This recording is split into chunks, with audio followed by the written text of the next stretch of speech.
John? Yes. Hi, John. Are you there? I can't hear you. Yes. Bill Wolf, I can't hear. Can you So hear me? Everybody else has got their things off. You should be able to Hide hear me now. non-participant. I can hear you, Claire. Can you hear me? Okay, I don't see Bill Wolf either. And Bill, can you hear me now? Yeah, I can hear you, John. Okay, very good. Thank Okay, you. I don't know what's going on.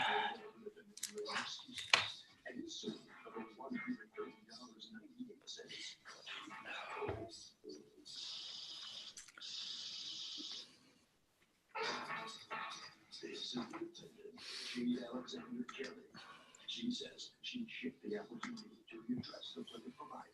She never got it back in the mail and has no idea what the player did with the thing and knows nothing.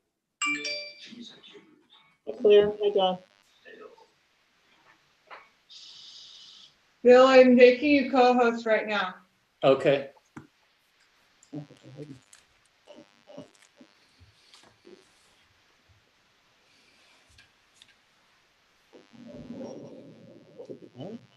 Family member and one of her friends that went down the wrong way in an altercation ensued. Claire, can you turn your TV on?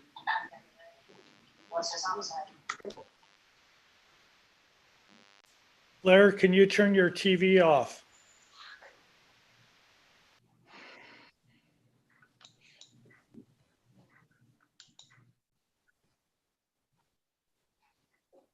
Work for you to sort through the legal issues of divorce, visitation, or custody issues. We're going to make sure your rights are heard and get what's rightfully yours. Claire, can you turn your TV off, please? I don't know if you can hear us for some reason. Claire, can you hear us? Claire, can you hear us?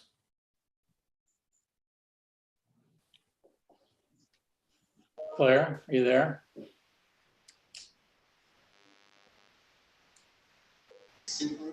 John, can you hear me?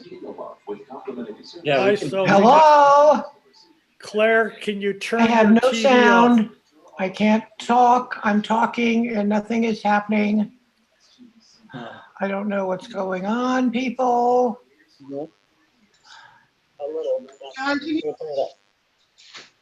See me? Talk to me. There's Sophie Kalpin. Okay, what's going on here? I can hear Claire. We all can. Apparently her sound is not functioning. John, can you?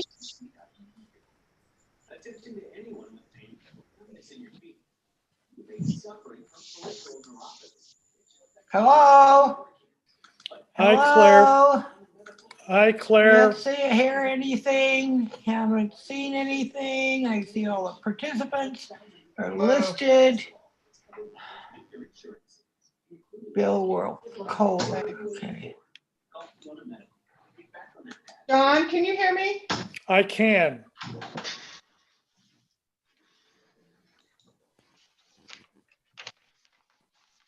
Oh, I don't know what that is. It's taping on the screen. I heard it come off the volume. Okay, I just sent a text to Claire to say turn off your TV. It's paper form, Dan. Okay.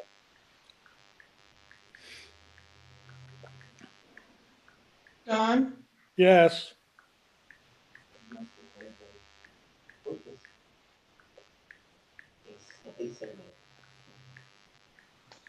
Can everyone?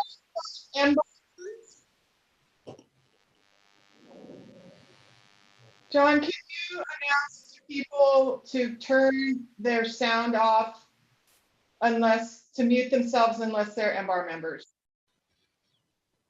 Okay.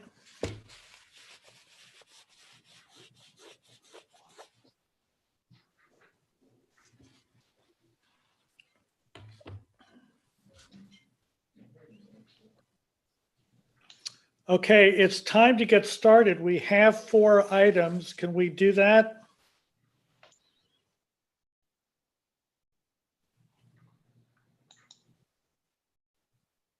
Anybody? Can we get started? You can start, John. Okay, I would like to get started with the Montecito Board of Architectural Review, December 3rd, 2020 consent calendar. It's fine with me.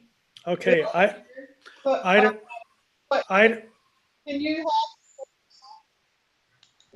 I'm good, John. I'm ready. okay, so item 1, Sophie, are you with us? I am. Okay, so Bill, have you had a chance to review these drawings? I have, yeah. And were you okay with them? Yes, I was fine. Everything looked good. And I am too. So for the sake of brevity, I don't think there was any landscaping with this project, right? Correct. No grading, no landscaping. Okay, so we are on for preliminary and final. The County of Santa Barbara requires that we ensure that anyone that wants to comment about projects at the preliminary approval level have an opportunity to do that. Sharon, did we receive any letters about this project? Sharon? Yeah, no, Okay, and John? is there anybody in our Zoom meeting that would like to comment on this project? Yes, John, we have a neighbor on the phone that would like to make some comments regarding this project. Okay, please go ahead. Hi, you thank did you not, for John. taking the time to hear my comments. My name is Deanna Watson. I No. live at 85 Millwood Drive.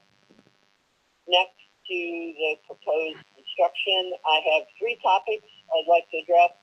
Number 1 is the construction is being done across a long stretch of private road that is owned by myself and the Perry family across the street, and then continuing on to the Ann Lurie family ahead of that construction site. The road is very, very narrow and cannot accommodate heavy construction trucks that would damage the road. So we need that to be taken into consideration. The second item is speed. We've had several issues since the new owners moved in of contractors going at a very fast speed in the neighborhood, which is a cul-de-sac to the Ann Lurie family. Elderly people walking something to be in control. The third item is an item we discussed in this neighborhood with police some time ago, which is to make sure there is a condition on the permit for on-site parking only. I do not handle trucks being parked anywhere but on-site. So I would appreciate your great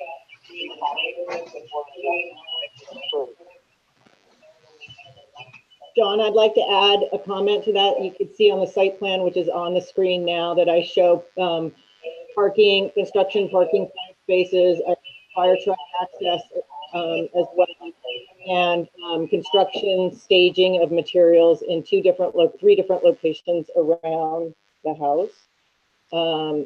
So hopefully, I think we're addressing the situation that all parking will be maintained on site during construction. Well, you show the possibility of several, but are you willing to put a note on the drawing that says construction parking is only permitted on project site? I thought that was an understanding anyway, that it had to be on site, but yes, I can add a note to this, or you can handwrite a note. Well, I can't. Well, we'll make it, we'll make it as a condition in terms of this. I'll put it in the plans that go to the building department. Very good. So, ma'am, in terms of the speed that people are driving, we really have no control over that or any authority over that for this board. And I don't, and the third issue is what? The third issue is damage to the roadway. The roadway is a very small single lane road that cannot handle heavy tonnage trucks. Okay, well, again, this board does not have that authority to do that. Are you in a homeowners association? No, I have lived here for 15 years. It's a cul-de-sac. There's 7 houses. Well, we have no authority to require them to repair that. And I would have to suggest that you contact them directly, or maybe take some other civil action about that. All right, thank you for your advice. Okay. So, Bill, I'm ready to recommend approval with the condition that 100% of construction parking be placed on site during construction. Would you concur with that? I concur with that. Okay, now we will again ask for commenting when this is at the full board. Thank you, Sophie. If you want to stay around, that's great. Otherwise, we can just go on. Item C2, is Kent Mixon here, please? Item number C2, Yes. 1970 East Valley Road. Yes, I'm here.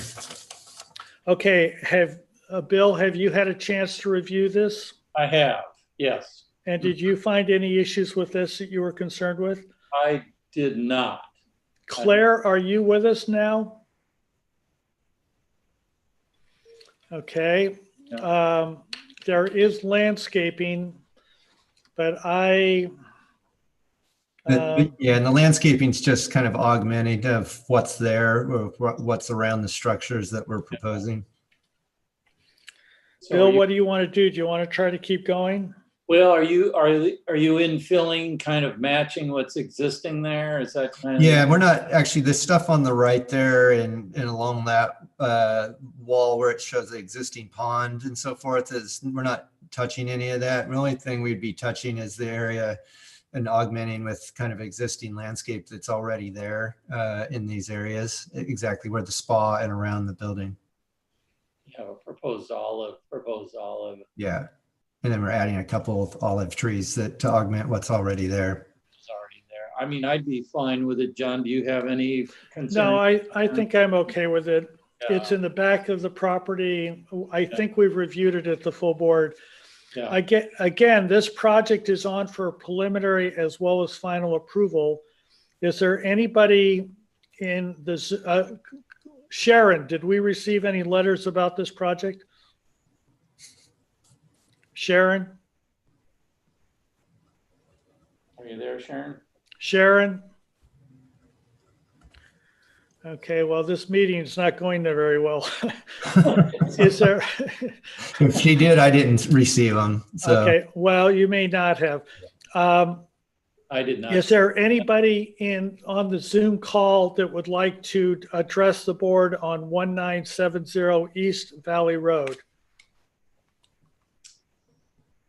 And if they're not able to get through, they can certainly, when we open up full board, they could comment then as well. Okay, so I am ready to recommend approval of this for preliminary and final. Are you okay with that? I'm good with that too.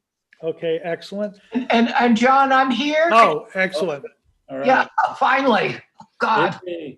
Do you have any comments about item 2? No, let me look at my notes here because I looked at all these this morning. Did I have anything on item 2? No, it doesn't look like I do. Okay, good. Thank you. It's good to have you back, Claire. Yeah. Took something. Okay, so moving on to item C3995 Hot Springs Road. Robin Donaldson or somebody from his office, are you here? Yes, Jessica Hall. I'm going to be stepping in for him. Okay. Bill and Claire, have you had a chance to review these drawings? I Yes. did, yes. And I had a couple of questions. I know the trellises are fine. I think that's all great. The details look good. Okay. Are we approving, we were talking about this play treehouse thing? Is that, what? Is that under our review? Yes, it's as built and they're asking for to get the approval so that they're legal. So, I mean, Are we supposed to look at details and all of that of this? 'Cause Well, it's as built. We asked them to put on photographs, so that's what we have. okay, all right. We spoke with Jason Crabtree regarding, I think one of the comments previously was that we needed to verify whether or not it had to comply with high fire requirements, but he told us that since the structure is less than 120 square feet, it doesn't require a permit and therefore it doesn't need to comply with those requirements. So it really doesn't even need a permit based on the buildings aspect, but was planning requiring that it got a permit too? Because it's not. No, not for a 10 by 12. Less than 10 by 12, you don't need anything. Yeah, so not sure. Do we look at things that don't require a permit?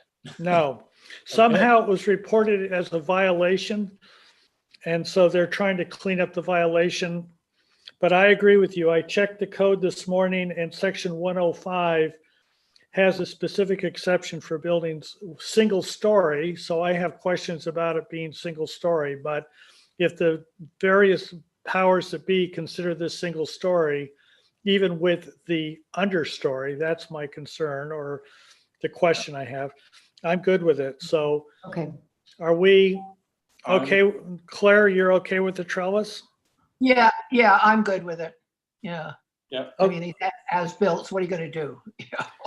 Okay, so again, we're on for preliminary and final. Sharon, did anybody send in a comment letter on this?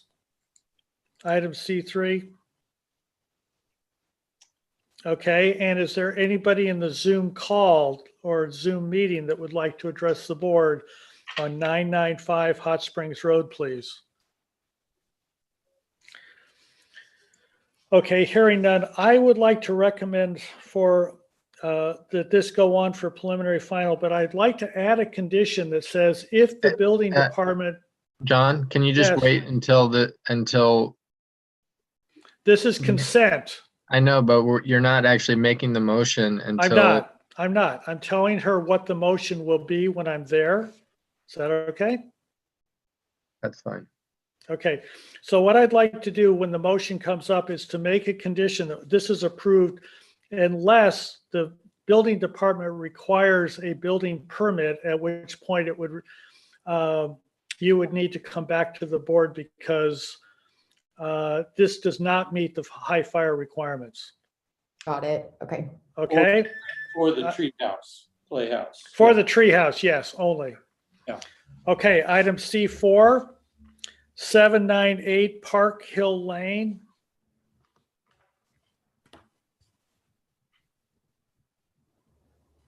Okay. Is somebody from the Warner Group here, please? Yes, this is Drew Shear from the Warner Group. Very good. And Bill, have you had a chance to review these drawings, please? I have, yeah. I did not see any concern with them, and it looked like they had done details, and it looked like all good to me. And Claire? And yes, I definitely looked at them. Okay, excellent.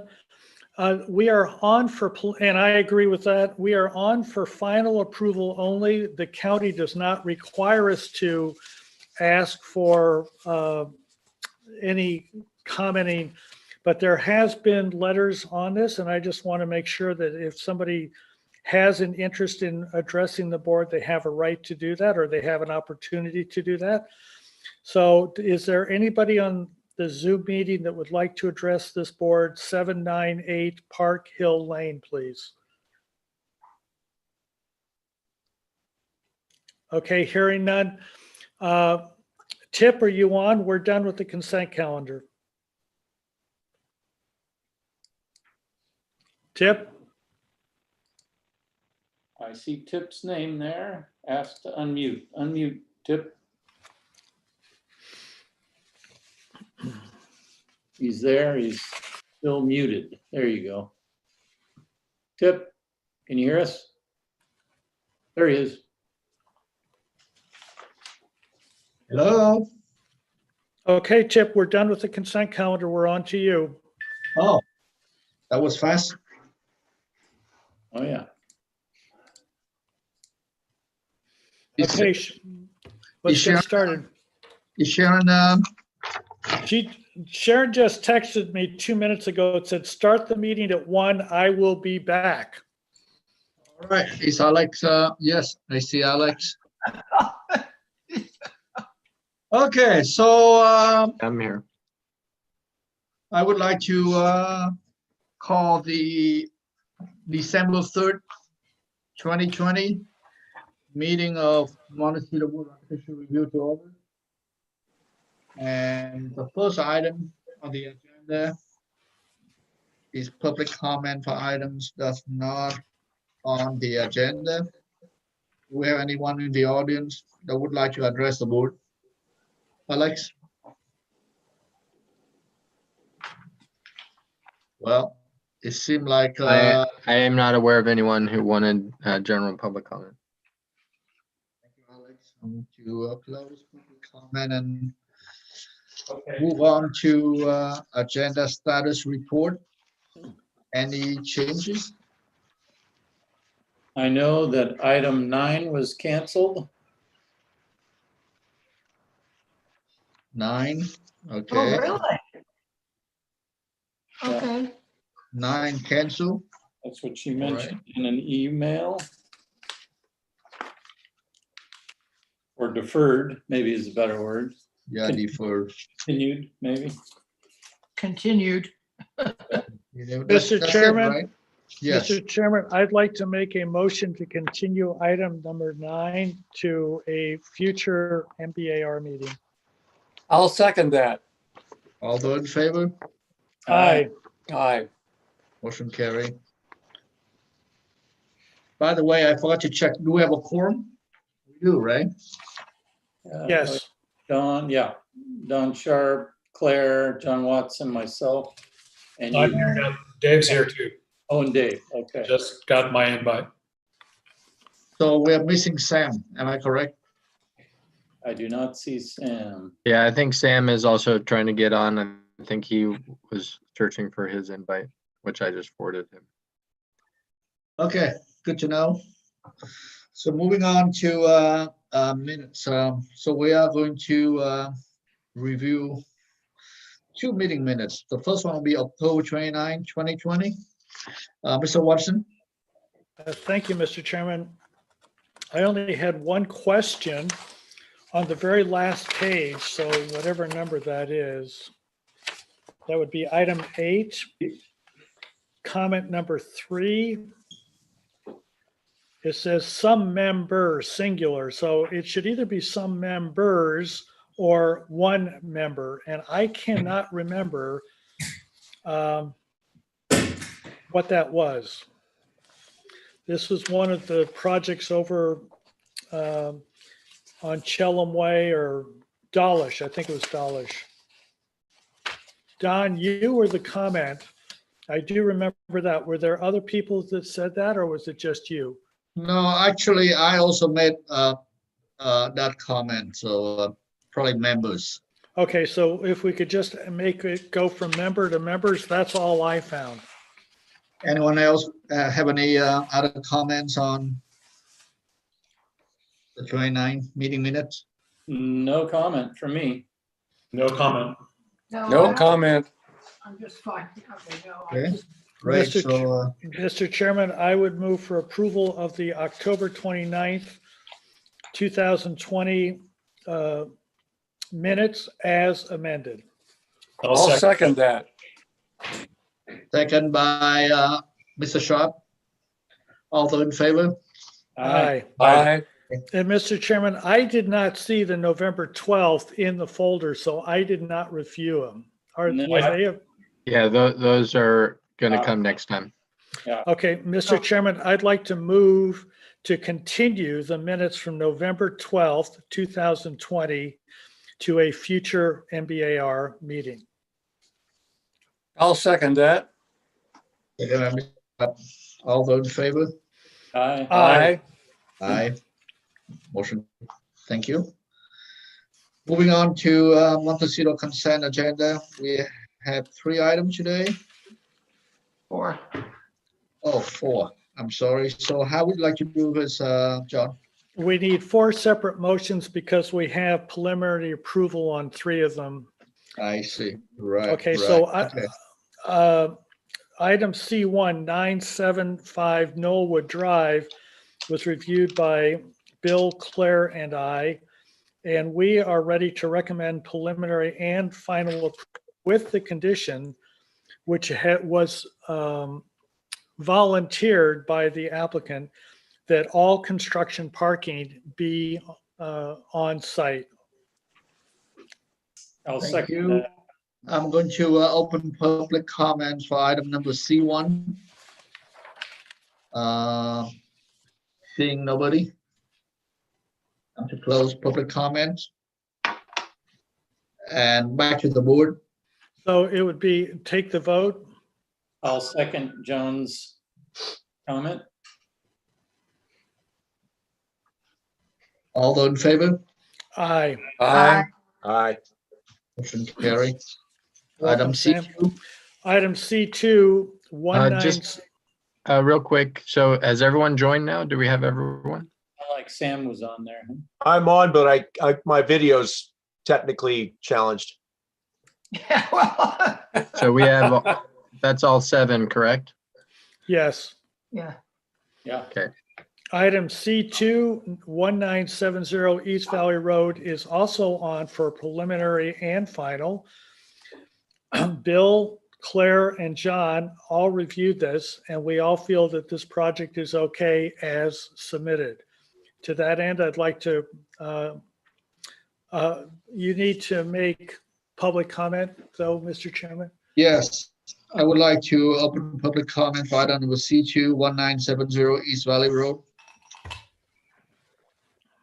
Seeing none, I'm to close public comment. Back to the board. Mr. Chairman, I'd like to approve items, move to approve item C2, 1970 East Valley Road as submitted. I'll second it. Oh, Second by Claire. All those in favor? Aye. Aye. Aye, motion carried. Item number C3, 995 Hot Springs Road. Again, this is on for preliminary and final review. This is a project presented by Schubert and Donaldson that had an as-built play structure on it that's under 120 square feet, which is specifically and probably to be considered 1 story, even though it's up in the air. And there's a specific exemption in the building code that structures less than 120 square feet do not need a building permit. So but there's another part which is some trellises. So Bill, Claire, and I would like to recommend approval of the trellises as submitted and of the play structure unless it is required to have a building permit, at which point we requested it come back to this board for review because it does not meet the 1 hour high fire requirements, et cetera.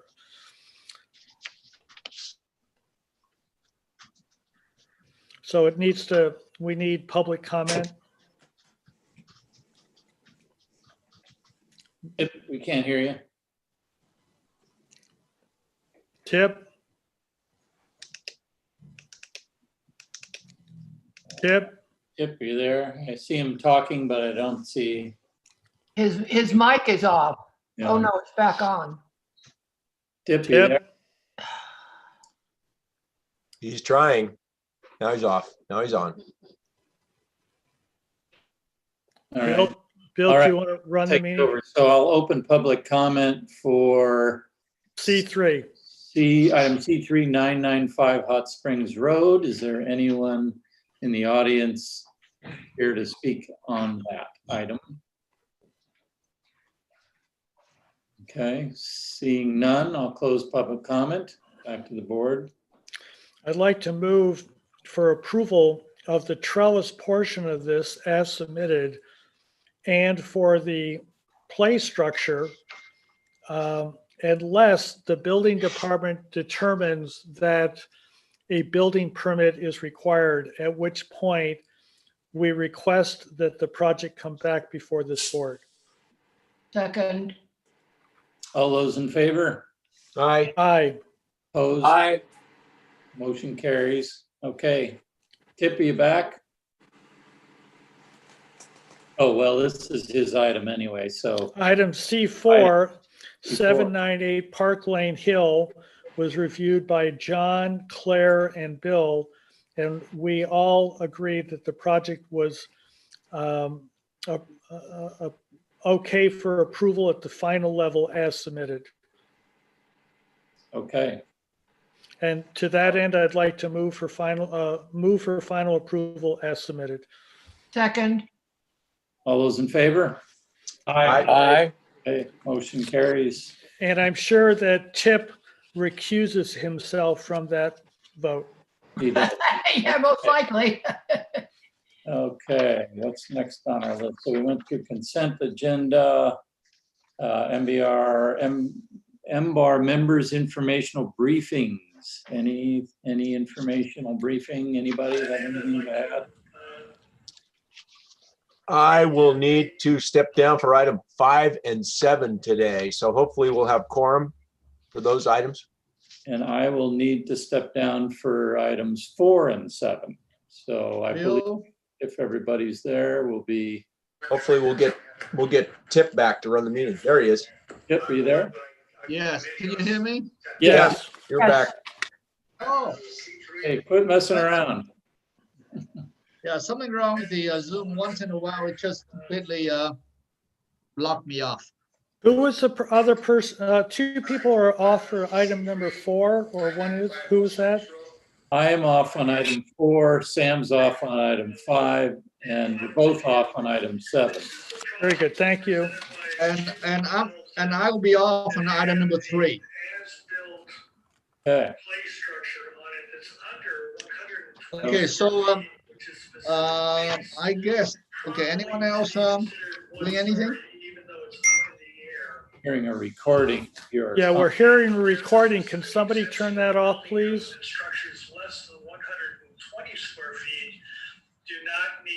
John, you don't like hearing your voice? That's some Playing kind of again? a reverb, John. That's Gavin Newsom. Can somebody Sounds like- turn that off, please? Yeah, well, what it is Zoom It's calls will overriding what we're doing. It's probably P and D.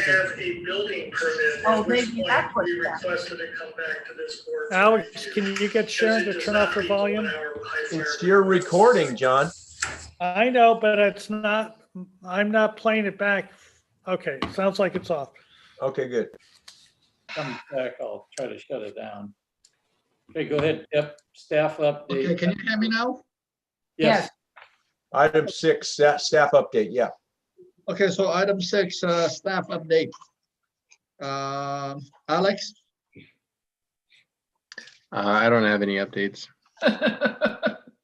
Right. Okay. Okay, so we are on to standard agenda. Item number 1, 369 Paso Robles Drive. Is the applicant online? I'm here, Sean Lynch. Okay, your name for the record, and you are here for a conceptual review of an addition to the first floor of an existing 2-story single family dwelling of approximately 139 square feet, an enclosure of the existing second floor second story deck, creating an addition of approximately 73 square feet. So first, can you tell us where's the project in terms of vicinity map, and then you can begin your presentation? Perfect. Yeah. So you can see the vicinity map down. It's kind of right at Barker Pass, Sycamore Canyon, and it's just one property off Sycamore Canyon there. So yeah, that's it right there. So it's kind of tucked away, fairly dense area, part of Montecito there. So yeah, the scope is, if you want to go, I guess if you want to go to the images, I could kind of show you what we're working with to start. So page 3 of the PDF, perfect. So why don't we start at the top right? this is just an interior view of the bedroom.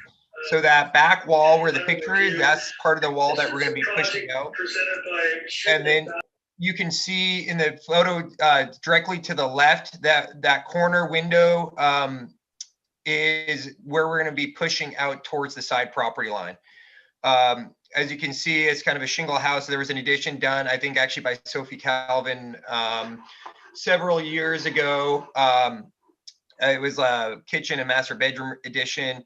Then just really going to the scope, you can see the second level patio to the left. And then, yeah, you can stay here. You can see this second story addition. Really, it's just stairs up and a very small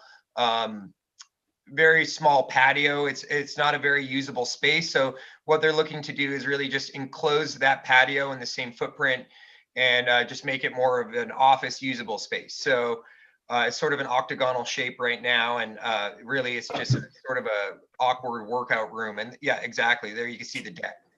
And then below there's essentially the image of the interior there. So I think we could go to the next sheet. Perfect. So on the right is existing, on the left is proposed. You can see we'll start at the bedroom addition. Is just kind of a pitched roof on the side property, and we're just extending to the setback line. But when they did the initial addition through Sophie Calvin, they applied a variable setback. So as you can see, we've really just kind of reallocated the variable setback area to conform with what they originally had in the existing addition previously, to just make sure it meets the variable setback. So we're just pitching the roof. They want to get volume in those two bedrooms. We're really only pushing it out, approximately like 6 feet, is just to create a better functioning space. You have 2 young kids, so they're planning on staying in this house for a long time. Then looking at the second story addition, you could just stay on that page. Sorry. You can see on the right, we can go to the floor plan here. You can see, or either, sorry, I guess there's a bit of a lag. Yeah, you can see the roof plan there is sort of that octagonal shape. And then on the left, we're really just extending the roof line out to cover the patio. So there's existing floor plan. We're going to be relocating the AC condenser. And then you can see the second story proposed, are really just infilling that deck. And then below, you kind of see the line of the existing addition. So we're really just coming out and extending it to the property line. The setback line. So that's really the scope. We're planning on using the same siding material, the same window profiles. They just wanted it to look like it was original to the house. So we're really just trying to capture the existing character of the home. So you can see that, yeah, the windows there. Before they had a door, they don't need the door. We're relocating the AC condenser from, essentially at the fence to in between the structure, as you pointed out on the top. Part of our planner comment letter was just, we provided the specs for the decibels and it meets the code. It just didn't get in for this review. The other thing we provided with the planner letter is just the height limits. Again, we're not going any higher, we're just infilling. So this is really this north elevation, which is from the street, is where you see it the most. You could just see it's just extending over similar window styles, details, everything will match the existing home. So if you keep going down, the rear elevation, again, you can see it more just on the south and the north elevation is really where you see it. You keep going down. And then really on, the east elevation, you really don't see any change on this east elevation. On the south elevation, you see essentially the fenestration changes, but in terms of massing on the next sheet down, you really don't notice. And to note, this is over the FAR by 5%, but we did a FAR study of the neighborhood, and on average, it is the neighborhood is about 11.7% over the FAR. And we're just asking, we're 4.49. So we're just asking, which will be about 119 square feet. Yeah, there you go, the neighborhood FAR. Sorry, I should have brought this up at the beginning. So really, we're just asking, again, the first floor is really the only footprint expansion we're doing. And then the second, again, we're just infilling that deck. So And these are all adjacent properties. So, you know, some of them are 800 square feet, over 700, some are under. Obviously the one unders are the undeveloped lots are, so that, you know, just haven't had anything happen to them for a while. So I think we're being pretty modest in terms of what we're requesting. So Thank you. yeah, I think that pretty much sums up our scope. Well, thank you, Sean. Okay, back to the board for questions. John?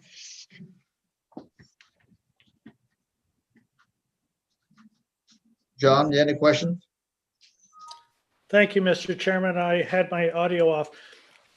Is the AC condenser going to have a wall around it to mitigate the sound? At this time, we're not proposing any wall around it. It just essentially they're using the same condenser, so they're just relocating into essentially, yeah, right there. We ran the decibel levels, so it should be, I think it's like 14 decibels by the time it gets to the property line. So we don't think there should be any issue with it. Very good. Thank you, Mr. Chairman. Okay. Claire? No questions. Thank you, Claire. Sam? No questions. Don?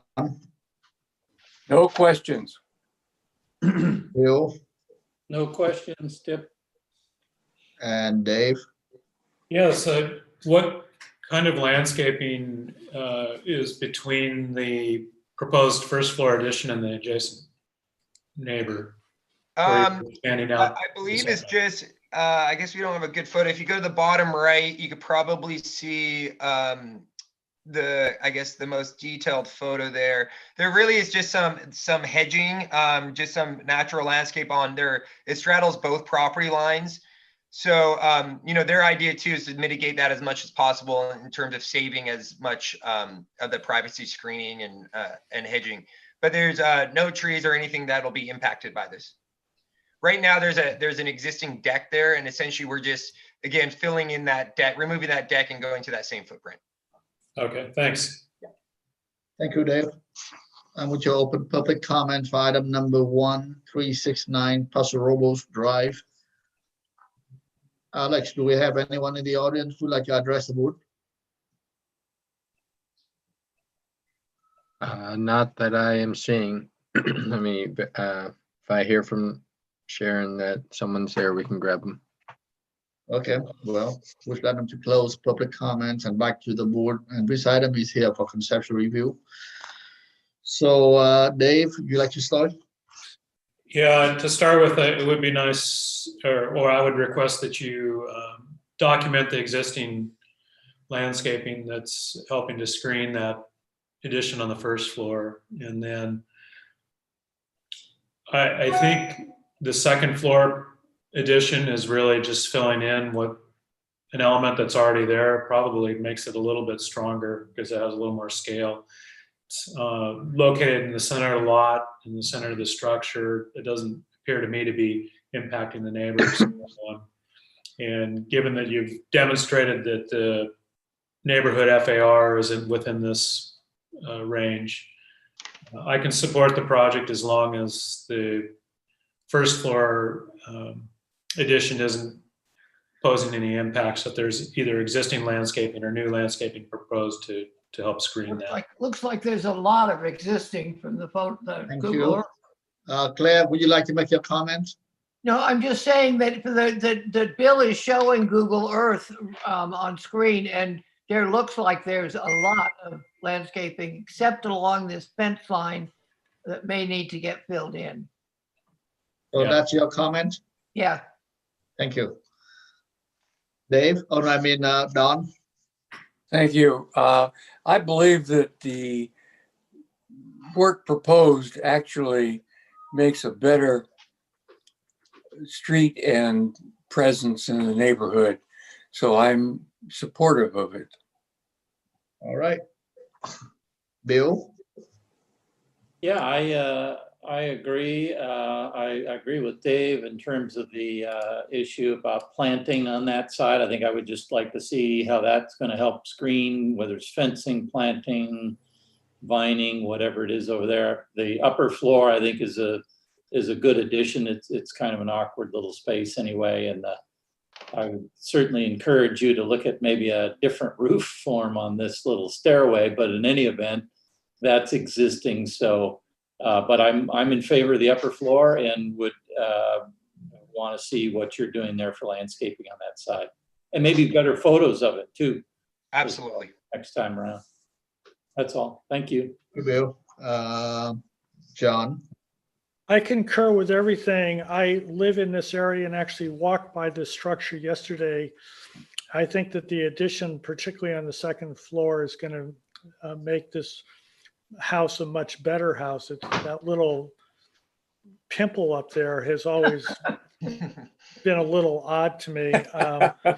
So much so that I think we can move this onto the consent calendar if other members agree, and just document that landscaping on the east elevation, east property line, and I think we have a good project here. Thank you, John. Sam? Yeah, thank you, Tip. I agree with all my fellow board members.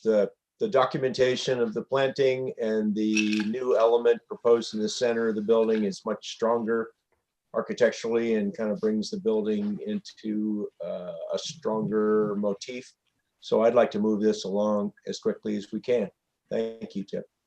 Thank you, and I do agree with all the comments by all the board members. So let's move this item to consent for both preliminary and final approval. Well, so, okay, you want me to make a motion for? No, there's no I don't motion. think we can. It's only conceptualized Oh, for review. so we're going to say that we're just saying that we're going to put it in on the consent for preliminary final. Okay. Right. Exactly, that's what I Okay. just mentioned. So, all right, thank you very much. Thank you very much, guys. Appreciate your time. Okay. Thanks. Move on to item number 2, 1631 Posillipo Lane. Is the applicant online? Hi, Tip. Yes, Brian Banks, agent for the owners. We also have Danny Longwell from Two Trees Architects, Zach Barr from Studio Shamshiri, and Leland Walmsley, landscape architect, to present today. Okay, thank you. So this is a new item, and it's a conceptual review for remodeling to an existing 4,219 square foot main residence and an existing 525 square foot garage. So you may begin your presentation. Thanks, Tip. I'll provide an overview. Essentially, thanks, Bill's going through the photos now. The current residence had a fairly major and extensive remodel in the mid-90s. The project before you today, we are within the FEMA interim recovery mapping area, so we're somewhat limited in terms of the scope. And so the project before you today is essentially a comprehensive interior exterior remodel. And I think most importantly for this project is a comprehensive landscape plan. So we have done our historic analysis, and that came out fine because of the mid-90s work on the project, and we have verified our FEMA requirements, and we will be required to have a hearing for this project because of its location. So we're only here for conceptual comments today. And with that, I'll turn it over to Danny and his team. All right, thanks, Brian. Yeah, so I think if you've had a chance, as Bill's flipping through the photos to acquaint yourself, it's the first house as you come down Posillipo to the beach on Fernald Point Corner, and the public beach access is there. So you're probably familiar with that location, and just across from the railroad tracks.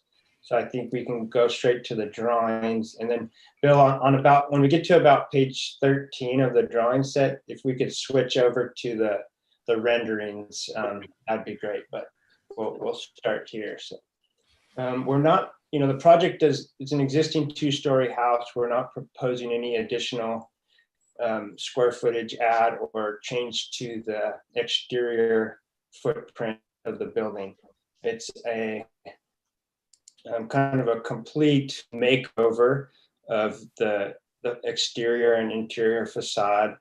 It includes roofing material change, siding material change, replace doors and windows, We've eliminated some windows on the west property line. There's an added, yeah, that's a great picture there. There's an added deck to the north side, along with some reconfigured landscaping and motor court parking, trying to kind of push the parking a little further north to make better use of the landscape area on the property. Another change is to bring the front entry straight into the middle courtyard there, rather than kind of down along the side, east side property line where it currently is. So with that, I think you can go to the floor plan, next page. The floor plan will basically stay the same, just new finishes, upgrades. The second floor gets reconfigured a bit, just to have 5 small bedrooms with shared baths. It will now have 3 small bedrooms with 3 baths. So it's that's kind of the general overall scope. So if you can go to the next.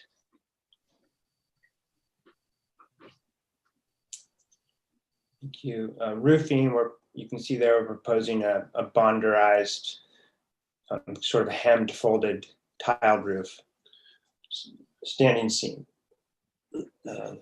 This is the existing garage out by the street. It's just, again, just a clean up, make better use to access it from the yard. That kind of serves as the gateway to the house. So putting the door in the back that allows that to be better used for storage and access to the property.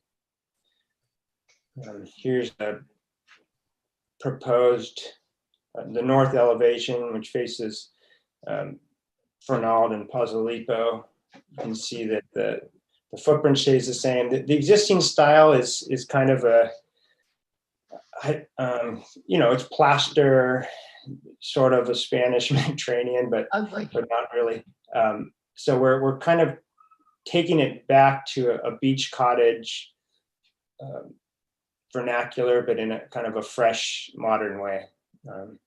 We do propose to, in the historical report, it was interesting because they described this east elevation that this arched facade was, probably one of the original pieces. So, I think originally we planned on kind of removing that, but after going through the process design, we thought it'd be, interesting and fun to keep that as part of the project and tie it in with a plaster base. So we do have this element of plaster in conjunction with the board and batten siding.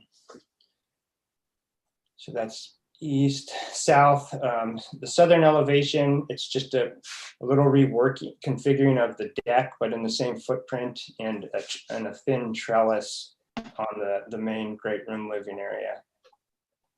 There's a fireplace that is on the interior. We're going to add an exterior fireplace to that same existing fireplace.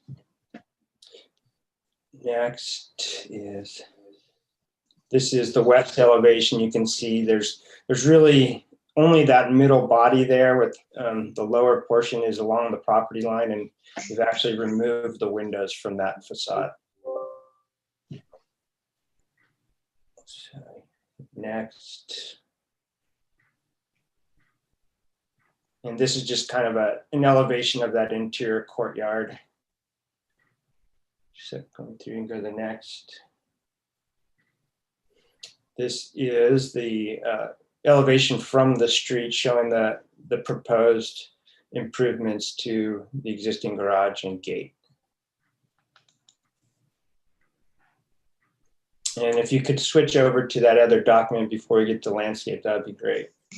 And I think this is just a design narrative. It better shows the process and how we arrived at the material decisions, kind of the history of that. So I think, Bill, if you just kind of flip through, spend like a few seconds on each. If anybody wants them to slow down, you can, but this just kind of shows how we arrived at the materials and the vernacular.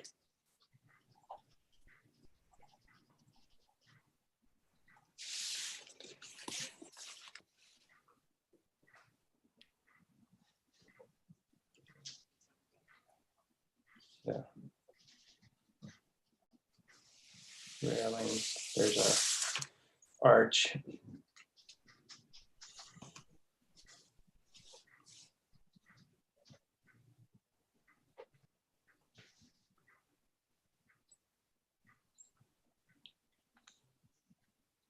Deck.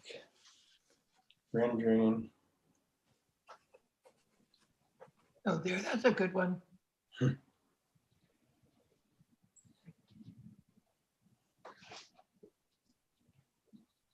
The garage door.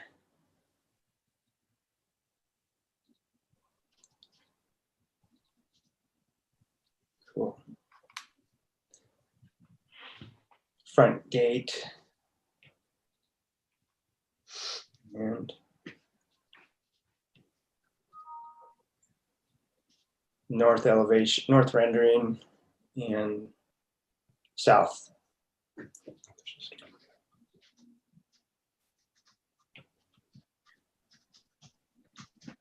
Cool. Street view.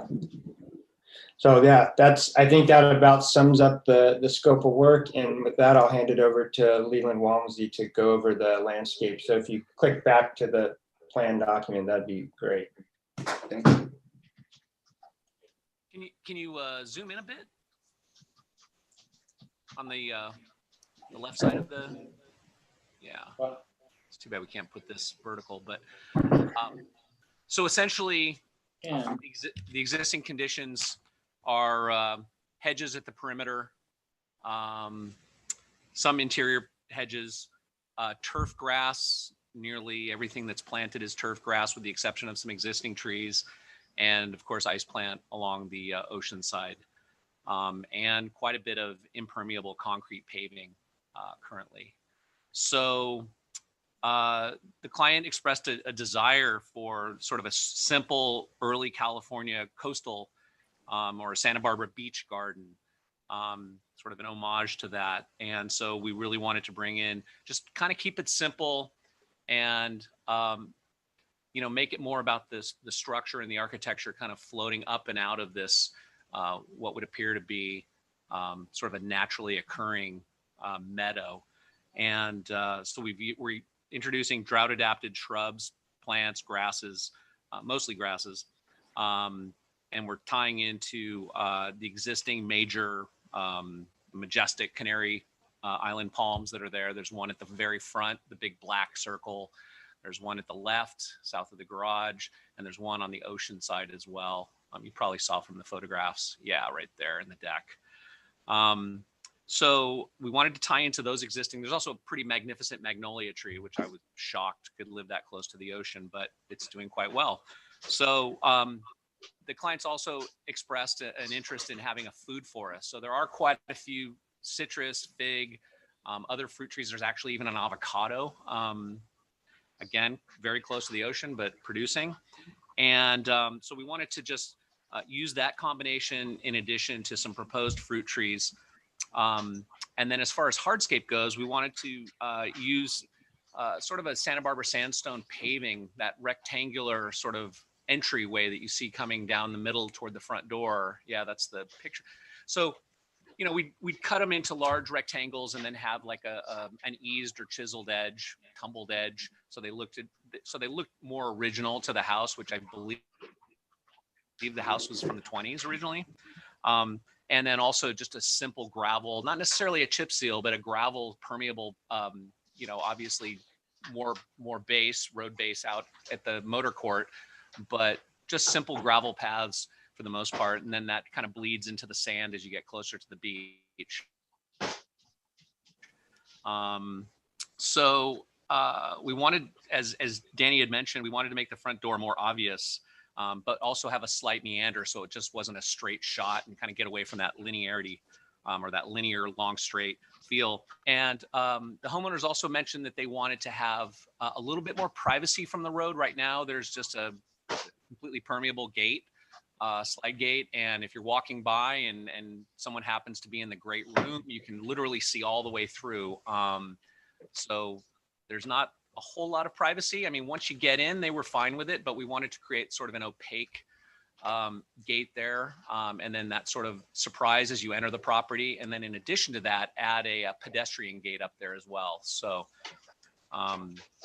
we did that. And let's see. So once you're in, it's relatively open. We've got bocce. Number 7 is bocce over there to the left near that big palm, sort of horseshoe, kind of a play. They've got kids, grandkids. So, you know, having an area where it's a little bit segregated and yet we're using the dune grasses to kind of screen that area. And then the vegetable garden there to the east side, the west side, or I'm sorry, the east side, on the right side of the photo of the drawing. Yeah, right in there. And then the trees that we're introducing for the most part are all fruit trees. We're introducing some palm trees to complement the existing Canary Island palms. And then on the northeast corner of the property, as you're looking, yeah, go up a little further. Yeah, thank you. There's quite a few utility poles that run north-south. You can see one. And so we figured that using the vertical palms in there, we could kind of obscure that long line of power utility poles and power lines running from the ocean to the mountains. So so we put added a few palms, but for the most part, they really wanted a food forest. So that's what we really wanted to give them. And then, so the Cherokee stone I mentioned, it also provides that fire lane access. You can see just below that number 10, there's a 12-foot. So we've got the width in there. We wanted to make sure that there was plenty of fire access. That's further down. No, keep going down, right there. Yeah. So so we've got the width there for all the fire requirements.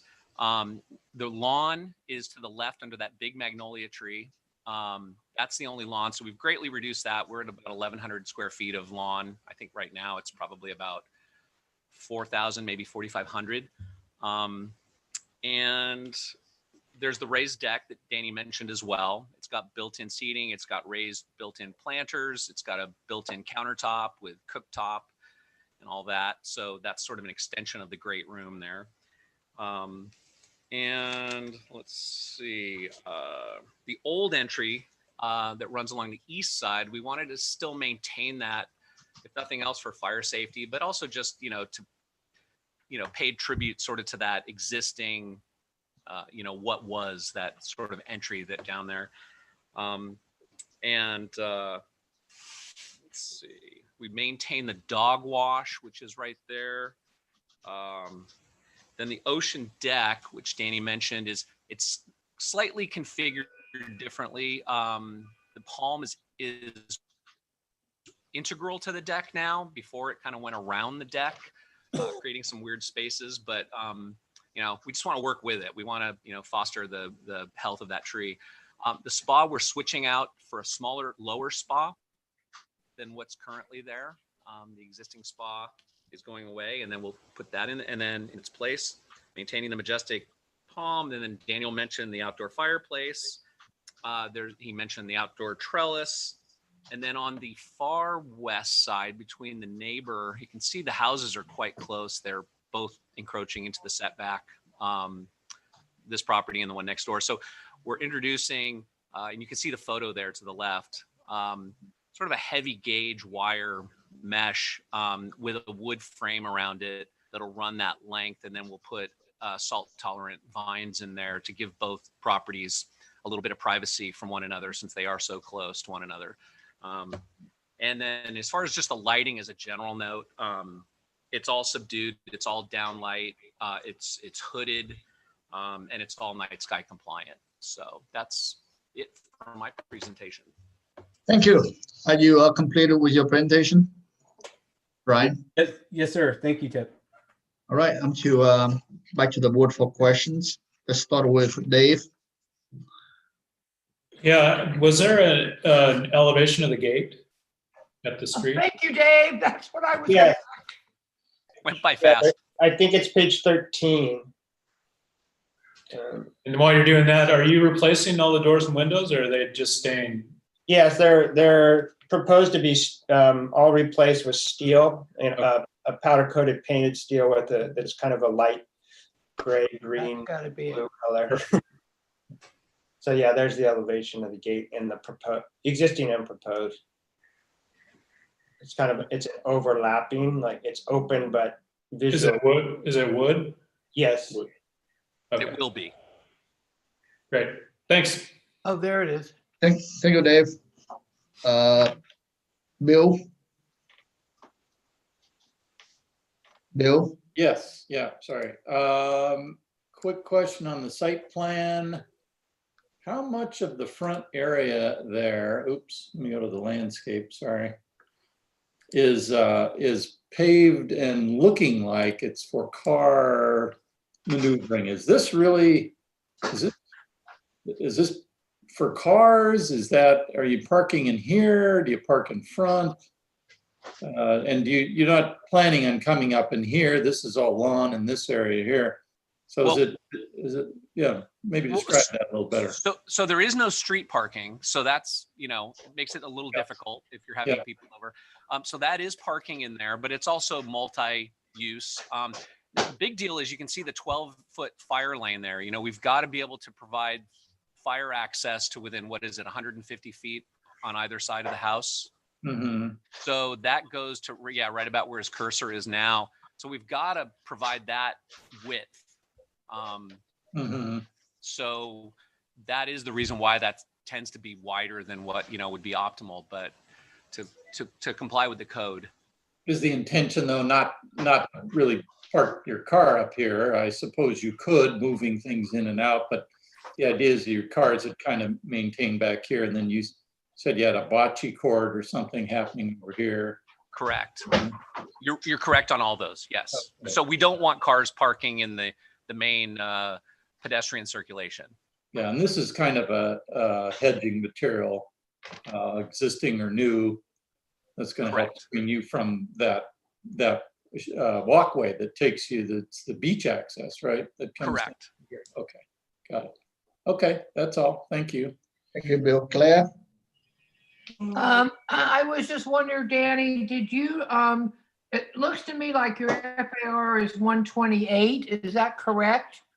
Yes, that's correct. That's the existing FAR that the house came with, and I think we're proposing, there's a slight increase, I think 10 square feet, but that just, we're taking, we're kind of grabbing a utility closet that's accessed from the outside and kind of bringing that to interior access. So it just bumped up that number by 10 square feet, but it's actually not an increase in the footprint.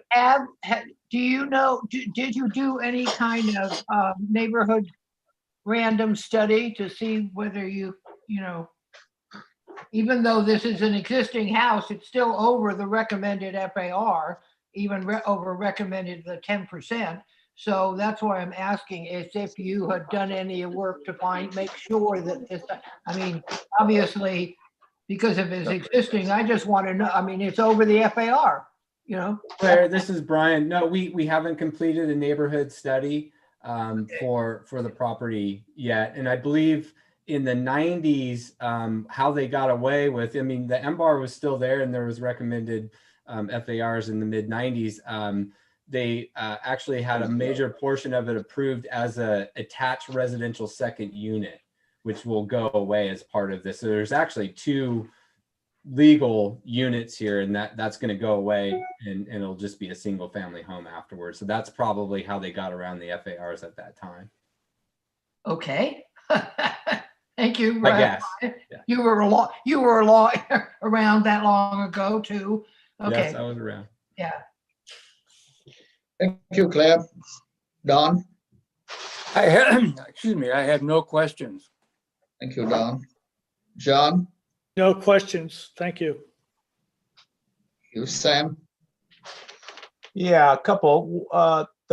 I guess it's the northeast corner on the photographs. Looks like there's a lot of existing plant material, and I guess that's to be removed and go into a new vocabulary of planting palms, as you described. Is that true? What is being removed to accomplish what you're doing? It looks like there's a lot of tall material. Is that all on the property that's going to be redone? No, so it's a good question. Yeah. So that tree, it looks as though it's deciduous. They had the photo of it up there a minute ago. That's the photo. The photo is what I was curious about. It looks like a lot of material that looks dead or suffering or deciduous or something. Well, that's it. It looks deciduous, and we would think so at this time of year, but that was actually taken, I believe, in August. That was a Pittosporum undulatum, and it was completely dead and sitting on top of the power wires. So that tree was removed. And currently, there's nothing out there. It's the hedge that runs along the public access is there. Quite a bit of it is diseased. That part's not diseased. That part's just dead. But there's some oleander in there that's got, I can't remember what it is, but you know, the one that the sharpshooter spreads. Okay. Are you going to be, a question, are you going to be replacing that material to give it better consistency and better density, better privacy all along that whole front? I guess the first public view is that corner on the bottom of the page. How is that going to be addressed in a more comprehensive way to repair the visual that's being seen there? Yes, good question. So the hedging, to the hedging question, yes, we would like to replace as needed the things that die or are dying. We are inoculating things. We're doing as much as we can with human intervention right now, but you know, some of those things there's no cure for. With regard to the palms, so we're keeping the big one. We're adding a couple of palms outside the outside where that pit used to be. And then below it, the understory plants are all, salt tolerant grasses, kind of dune grasses that are out there. Okay, that helps me understand that you are addressing that frontage. And what's the species of palms you're going to be introducing? I see a lot of them sprinkled, but it's hard to know. Sorry, say that one more time, the last part. What are the species of palms you're introducing? Oh yeah, we were thinking of Kentia. Okay, throughout? Yeah, throughout. Yeah, we were trying to keep it, not get too crazy with different species, but just go with the straight Kentia. Okay, thank you. Yeah, sure thing. No more questions. Thank you, Sam. Okay, I'm going to open public comment for item number 2, 1631 Posillipo Lane. Do we have any letters or anyone on Zoom, Alex? No. The only letter we've gotten in advance of this meeting is for item number 4. So when we get to item number 4, just be ready for that one. Okay, so with that, I'm going to close public comment. I'm back to Hold the on. board. Yes. Excuse me, Mr. Chairman. I had my hand raised and got a signal to turn my audio on, and I assume it's on since you responded, and I apologize if I sort of cut in on you. On public comment, if I may, Mr. Chair. Yes, your name for the record, please. I'm Robert Sawyer, and I'm one of the co-owners of the property at 1621 Posillipo Lane. We are 2 doors to the west of the Newman property. And my brothers and I and our families, we're the 3rd generation of owners. And I want to take a moment to thank Mr. and Mrs. Newman, and especially Mr. Kucharski at Two Trees, for having shared the plans and drawings and discussed them with it. I believe my brother Peter Sawyer may also be in attendance on this meeting. And after a lot of discussion, we have only one concern, and that is the scope of what's planned for that hedge that will run southward toward the beach, and effect that might have on our view from our front porch and the neighbors that are in between our property and the Newman's property, the Austin and Andrews families. But we'll work on that between now and the consent calendar to see if we can get that resolved. Just to double check on where that's going to be. Other than that small concern, our family wanted to let you know that we are very supportive of this project. We think it looks great, and we would join with the applicant in asking that this board go ahead and move it to the consent calendar for the next meeting. Thank you. Thank you. So that's all we have, right, Alex? So I'm going to close public comment and back to the board for comment and this item, and this is mainly for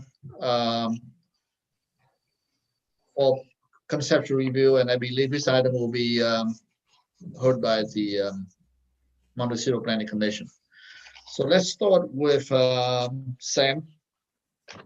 Yeah, thank you, Tip. So I in general like the direction certainly of the architectural remodeling, and certainly the landscaping is very appropriate to the setting, and the randomness of the paving, the material selections, all of that really seems to be working very well.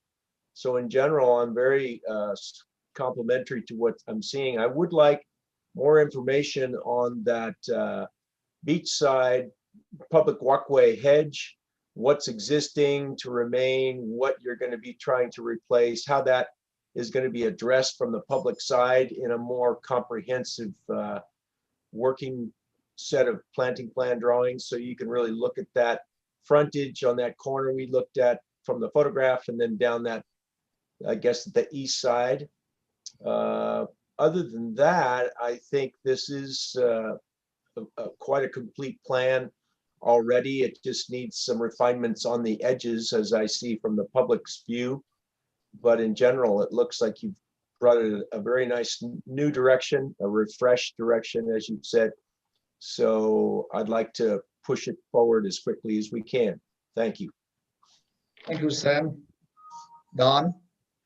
Yes, I agree with Sam's comments. I think this is an excellent presentation, and I appreciate the changes and the sensitivity to the existing area. And I have no further comments. Thank you, Don. Claire? Yeah, did have one question for the landscape architect. In the photograph that you showed of the dead tree that now is gone, there's a fence shown in that photograph. And is that fence to remain? Yeah, okay, see the fence are on the frontage right there? Is that fence gonna stay there? Leland, you might be on mute. You are. But the answer is that that fence is going to be replaced in place, just to be cohesive with the newly proposed style and materials of the house. So then in fact, because my comments were going to be very consistent with Mr. Mapus's.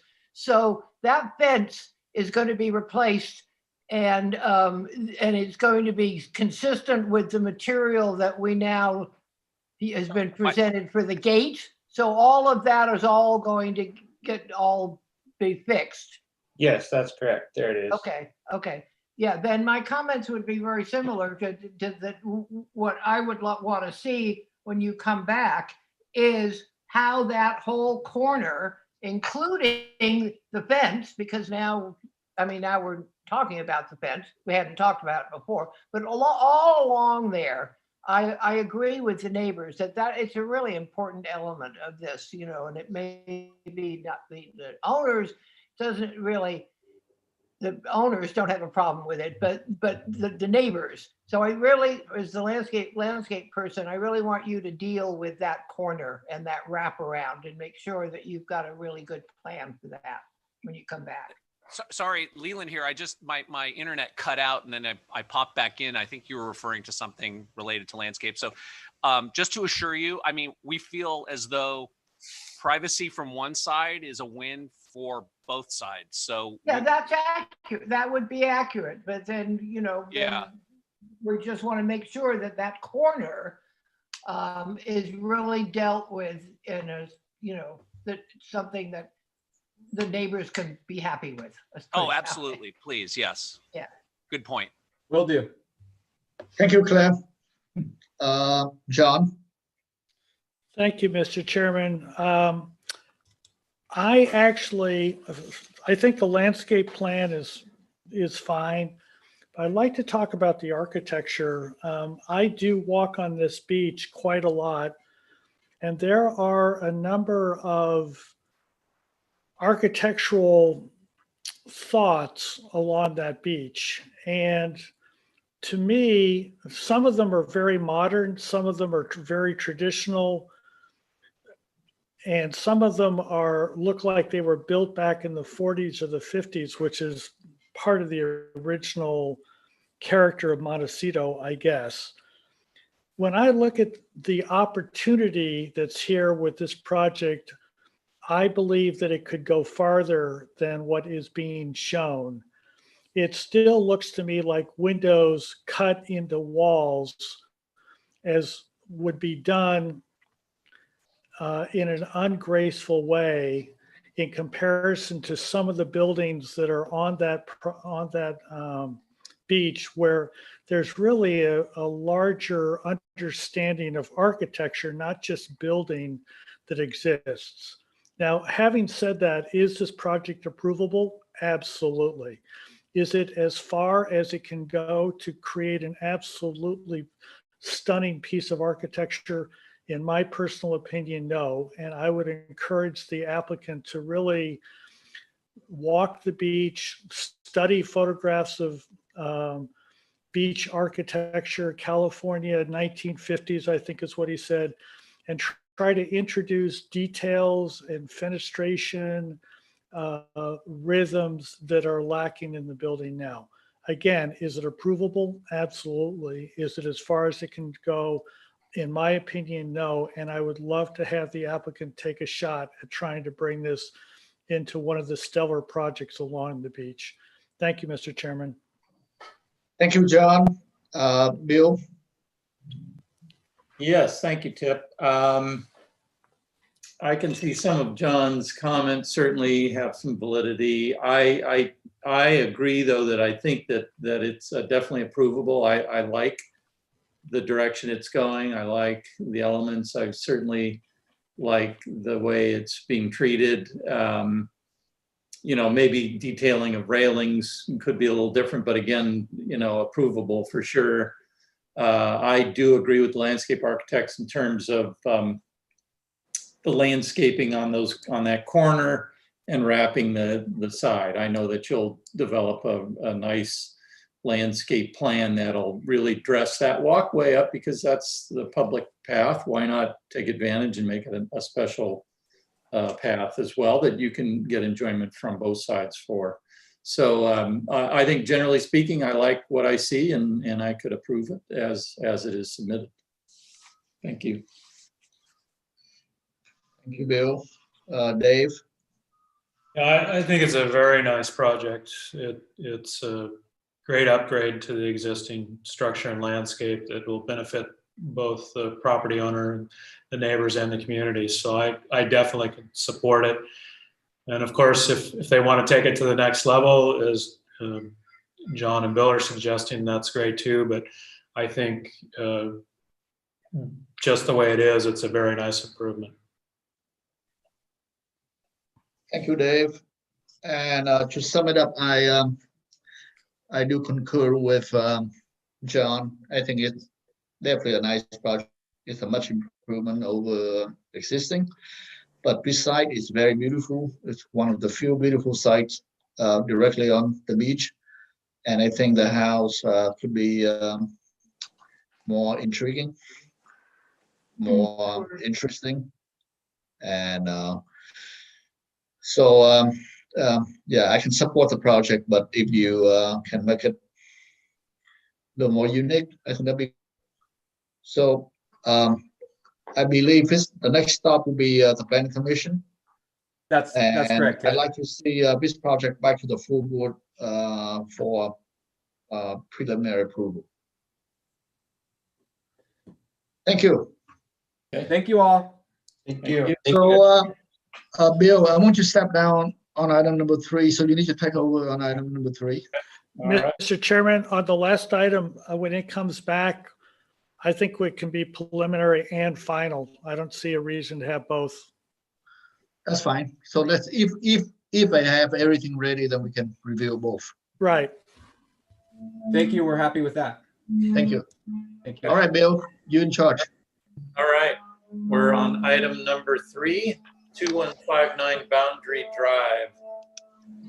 This is for concept review of 170 square foot addition to the existing residence. See if we can, I've got guys sanding, painting here, so sorry about the background. I'm going to see if we can get them to stop. So item 3, let's bring the drawings up here. Oh, sorry. Turn this over. Okay, here we go. DeShooter residence. Is there anybody here online ready to talk and tell us what's Yeah, this is Chris Richards from the Warner Group Architects. I'll be presenting the project for you guys. Okay, today. give us your presentation. Go ahead. Sure. So kind of like you said, it's a 178 square foot addition to an existing bedroom to kind of convert it to being a home office. So kind of taking into account kind of the current climate of our society and kind of trying to adapt the existing house to fit that. So it's in Burnham Wood. If you go to the site plan on A100, well, I guess you can go look at the photos and kind of go through those to kind of get an understanding of the character of the house. So painted plaster on the exterior walls. It's got a slate roof with tile at the ridges, terracotta tile at the ridges. Kind of a modern, more formal landscaping that we're looking to keep and kind of just help this addition kind of work within. So kind of see there's an array of kind of green ash trees that run along there and kind of presented on the site plan. So the addition is happening in that top corner of the house, kind of with that X in red is the original boundary of the house, and that's where we're kind of doing the addition to kind of help box in an additional covered patio space and then extend that existing bedroom. So the site's heavily screened from Boundary Drive, kind of opens to the golf course in the back. Associated with this, we're going to be renovating the kitchen and reworking some of those supportive rooms in between that bedroom and the kitchen. And then putting a solid roof over a trellis that sits outside of the existing living room. So proposed plans below that. So again, for that office space, we're going to be raising the plate height to match the living room. And that'll help capture that covered awning that we have, as you see there. So exterior elevations of the house matching and keeping in style with everything that's existing. The red line shows the existing ridge and kind of how we're popping that up to help capture that. And then kind of the only landscape work we're doing is kind of removing 2 olive trees and then putting in 2 new ash trees to continue that sort of rhythm that you see of those 5 and kind of just help frame that new office space. So putting some high windows on the neighboring side can help provide some natural light, but keep it pretty private. And then a window into the existing motor court, which is gated. So beneath there, we have some perspectives showing the project and kind of how it will look in its finished form.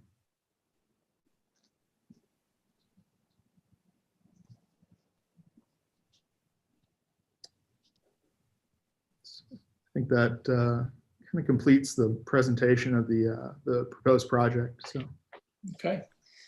All right, thank you. Any questions? Claire, do you have any questions?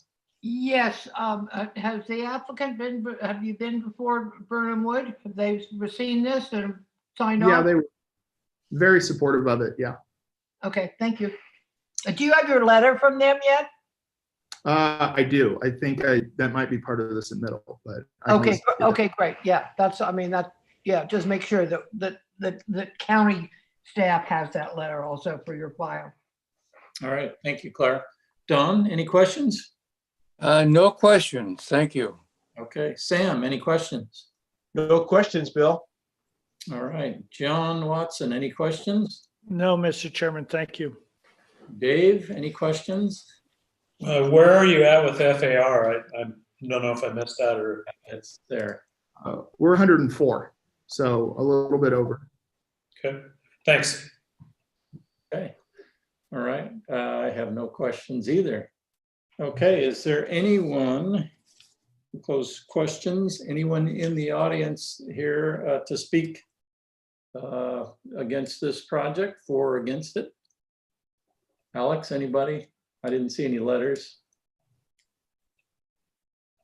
Okay, not hearing anything. No Assuming letters, and I'm not aware of anyone not seeing in anybody. the audience, but if there is anyone in the audience who wishes to speak, feel free to unmute yourself. Yeah, I don't see anybody. Okay, all right, with that, we're going to go on to comments from board members. John Watson, any? I think this is a very nice project and we should move it on to consent calendar for preliminary and final. Okay. Does anybody have anything different than that? Nope. No. No? Nope, it's a simple, strong remodel that deserves approval quickly. I agree. Okay, all right. So let's have it come back for preliminary and final. Is that what the? On consent. On consent. On consent, okay. On consent. Come back for preliminary and final on consent. Thank you very much. Appreciate Good it. job, Chris. Yeah, that's good. All right. And Tip, are you back or shall we go on to item 4? I'll go grab him. Yes, I'm back on. Okay, so we are on to item number 4. And now I have to turn off my mic. All right, and it's 1101 Austin Road. And I believe that Bill stepping down and same as Sam, am I right? No, I'm on stepping down from 5. 4, I'll be here, Tip. So is Bill the only one that's stepping down? I think Yes. so. Yeah. Yes. Okay, so is the applicant online? Michael? Michael? Well, Michael's, he's trying to connect his audio is what the screen is telling him. Yeah, no, there's a problem with this here. So he doesn't. Hi, guys. Okay. There he is. Trevor, can you put it on screen? Because if I put it on screen, it's going to get so. We can hear you, Michael. All right. Sorry about that. Close the door. Your name for the record, please. Yes, this is Michael Stroh with DMHA. I have James Nigro with me as well, and Trevor Evers from DMHA. Thank you. So this item was first heard on October 29, and we had several comments. Number 1, architectural style seems appropriate. Number 2, side visible story poles of second story required. Number 3, sturdy placement of second story to step it back further from western building edge. Number 4, consider wrapping stone further and better integrating it with east elevation. Number 5, re-study chimney design. Number 6, document existing landscape screening to ensure there is a planting on subject property. Number 7, consider adding stone to gate posts in front. Number 8, study building color with LRV of 84 or less. And number 9, re-study glass railing. And I believe that we also have a letter from one of the neighbors. John, do you see it? I did see the project today, and yes, there is a letter from the neighbor, one of the Should neighbors. we, okay, maybe I will wait until public comment to go through that letter. So, Michael, you want to start your presentation and address both comments? Yes. So, so we put up story poles.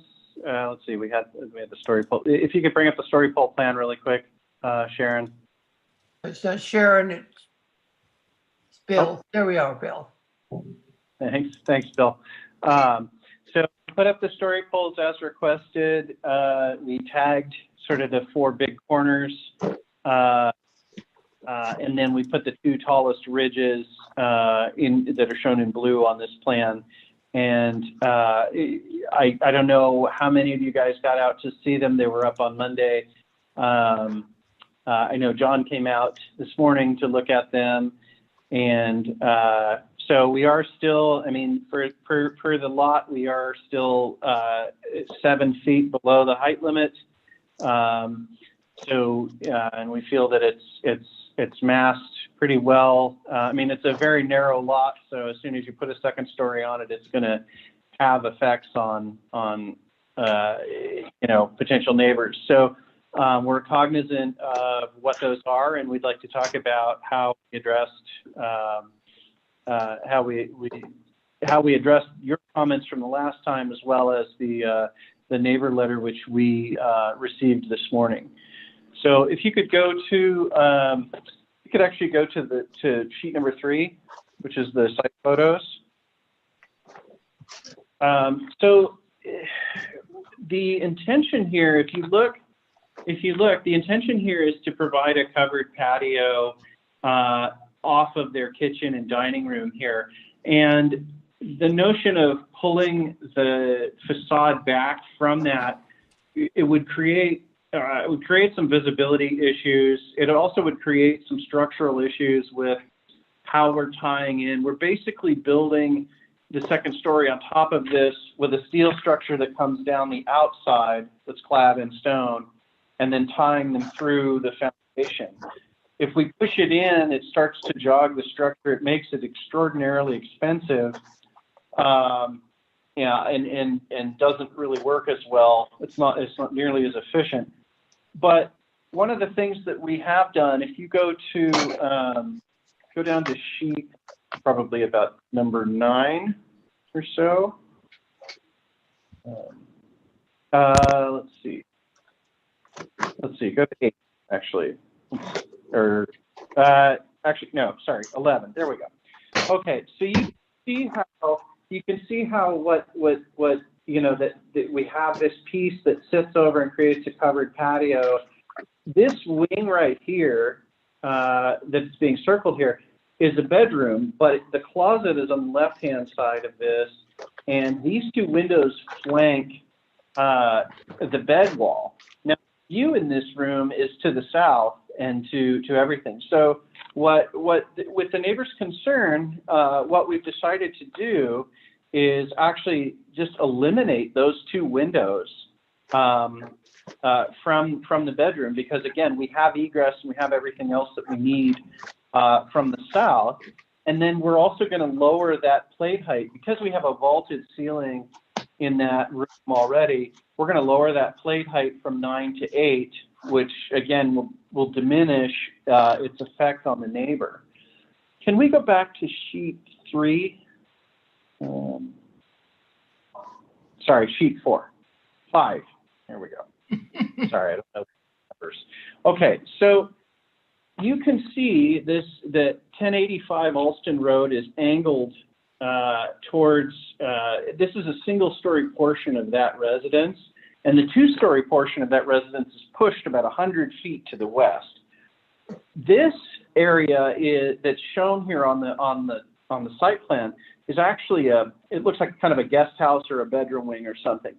It has a private yard on the backside that's got about a 10-foot bamboo perimeter around it. And then we have along the property line, we actually have 2 layers of pittosporum, one on the western property and one on the eastern property. So one of the things that we are more than willing to do is that pittosporum on the right property, on our property, is actually clipped and cut back pretty substantially. It could grow quite a bit taller if that's a problem in terms of screening. Like I said, pittosporum grows fast. It'll and this is it's right now it's just basically capped at a flat height on that western side. Well, this is the east. Oh yeah, sorry. That's good, So, Bill. Hold it there. yeah, so there's really what there is here between the right house and between the 1085. I mean, there's 3 layers of existing landscaping 2 of them are on the adjacent property, which could always be cut down at any point, obviously. But we have the pittosporum line along our property, and we're more than willing to let that grow up to hide that one wall that comes over to present to that neighbor.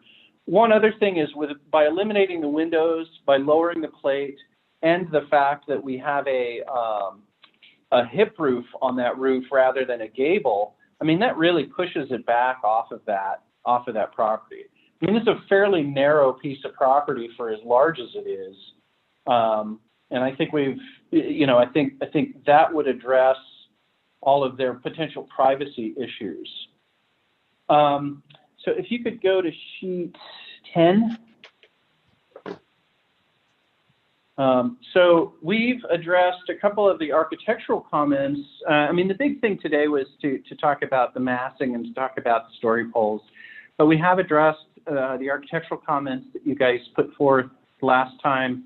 We have we've re-looked at the chimney top and done something a little bit simpler, but it is a little bit more decorative. It doesn't just have a spark arrestor sitting on top of it anymore. We'll do something. We'll carry the stone up, and then we'll do some little tiles in the screen, in the vent screen. We've also changed out the guardrail to, it's still glass, but we've actually thinned up all of the members. Before we were trying to match what was there. We've thinned all those up to, I think are they 2 inch by 2 inch? Yeah. So we've thinned those up, and we'll just use really simple little black iron clips to set the glass in. So that'll really be diminished as far as its overall impact on the facade. We've played around a little bit with a couple of little, small, window proportionings and things like that. But we haven't really done any, the square footage and the massing of the house and everything hasn't changed since you saw it. We did add, you can see actually on this elevation, we did add stone to the existing pilasters that are on either side of that gate. And then did we add them to and also, the wood gate that's at the street, which has the 2 pilasters on either side, we've added the stone to that as well. And I think that's called out on our site plan. It should be. So with that, I return it to the board for comments. Thank you, Michael. Mm-hmm. Okay, back to the board for questions. Let's start with Don. Yes, I have no questions. Thank you. Thank you, Don. Bill? Bill's off. Right, sorry. Sam? Well, I guess the question, just to kind of clarify with what you had mentioned, Michael, what plate height, the 2-story western hip form, is that the plate height that you said you would explore reducing? I'm trying to go to that west elevation. Yeah. It's right there. That one. Okay. We can bring that down another foot. Okay. And they'll be eliminated, which would further reduce that mass and create the privacy. Then no other questions. Thank you. Thank you, Sam. Claire? No questions. Dave? Yes, can you explain a little bit better why the structural issues and the costs associated with pulling that west gable back in, or hip? So if you go to the first floor, we're trying to minimize the impacts on the views from the existing living room, as well as still keep the same sized patio that she has now. If we bring the structure in, several things would happen. Is that you'd end up with a much smaller covered patio, which we would still want to cover, and so it would create a couple of things. That would create a shelf along that western side, which potentially could be used as a balcony or something, which again would be less private for the neighbor. but also from a structural standpoint, because we're bringing steel down the outside, it allows us to basically essentially put this new second floor on stilts, and then basically tie them together with grade beams rather than trying to kind of fit them within the structure, and then still try and have to tie them through to the existing footings that are underneath this existing deck.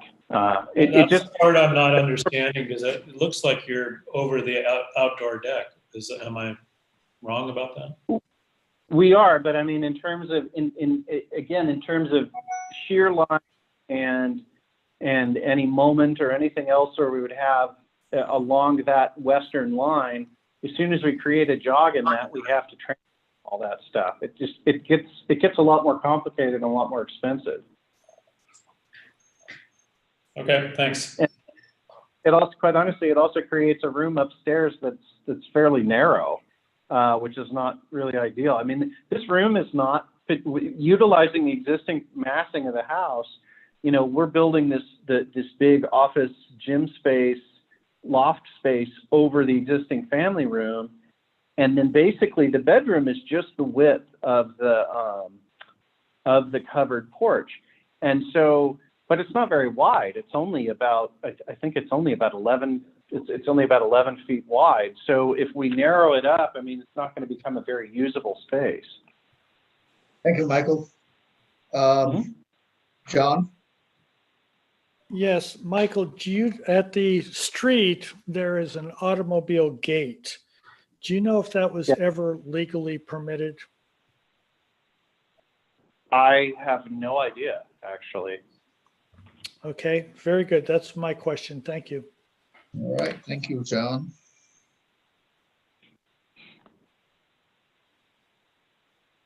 Okay, so let's open public comments for item number 4, 1101 Austin Road.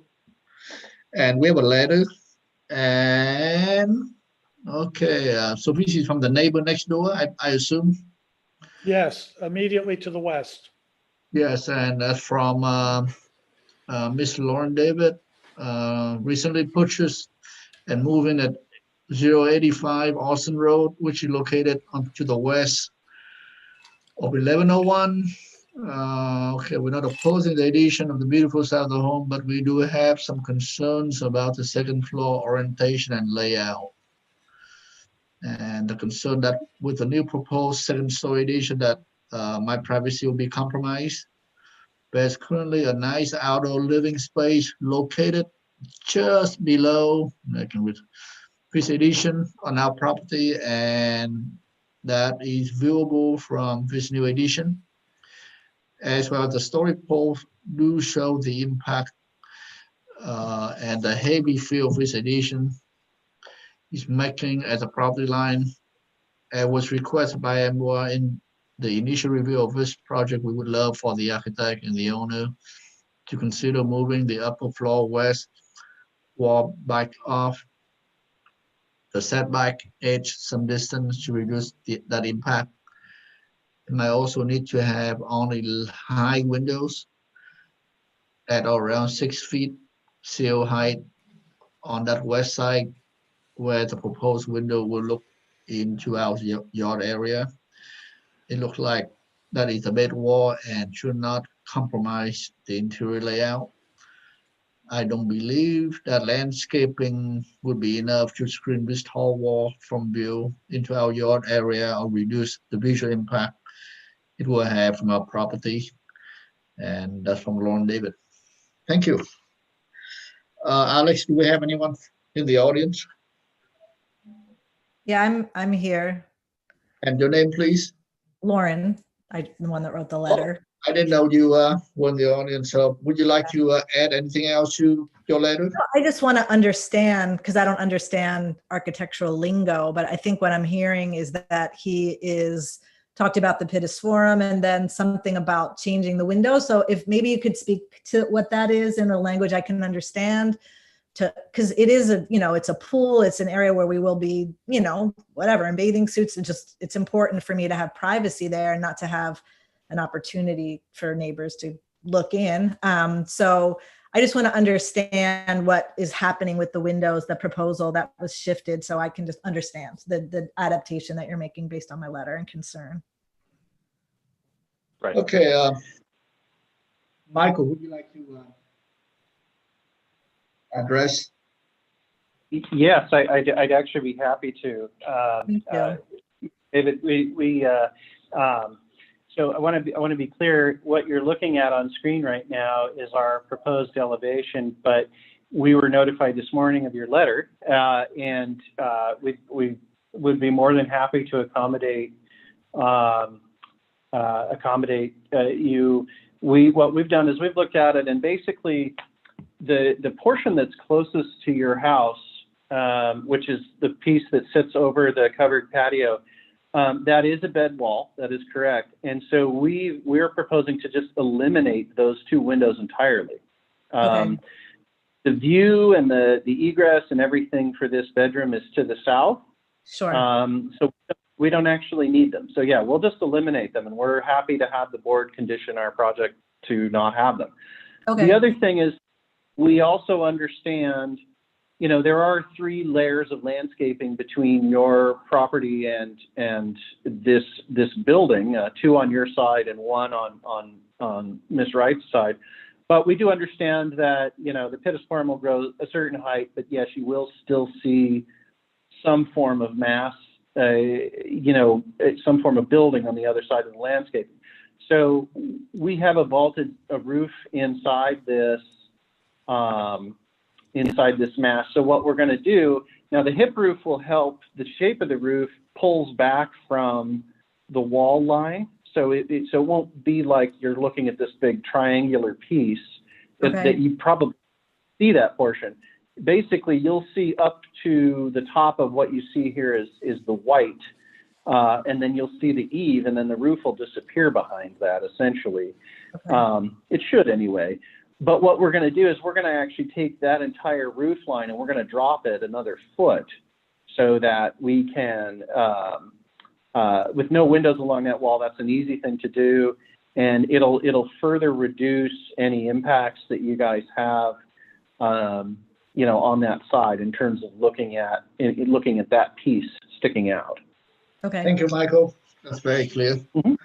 Can I just ask one more question? The smaller windows to the left of where your cursor is, what are those 2 small windows there? Yeah. Those are actually in our stairway, and so you actually they're for natural light, but there isn't a situation where you could be looking out. Not really, anyway. It's so you basically you'd already be down a couple of risers before you even got to that window. Okay. Thank you. So with that, I want to close public comments and bring it back to the board. Okay. All right. Yeah, for the bathroom and for. Okay, so this item is here for further conceptual review. And so let's start with John. Thank you, Mr. Chairman. I did visit the site today, as Michael said, and took a good hard look at the west property line, the amount of landscaping, et cetera. And Michael does correctly report that there are a number of layers of landscaping, 2 of which are on the applicant's side, which they are 100% in control of if they wish to grow up in order to help mitigate the visual impact of this wall. I do appreciate the concerns of the neighbors, but my experience as an architect for 40 some odd years is that at least from the pool, which is what you are reporting as your concern, there's going to be essentially no visual, nobody will be able to look down at you while you're there. And you may be able to see the upper portion of that wall, but my sense is with your ability to control your landscaping, you can eliminate some or all of that as you want.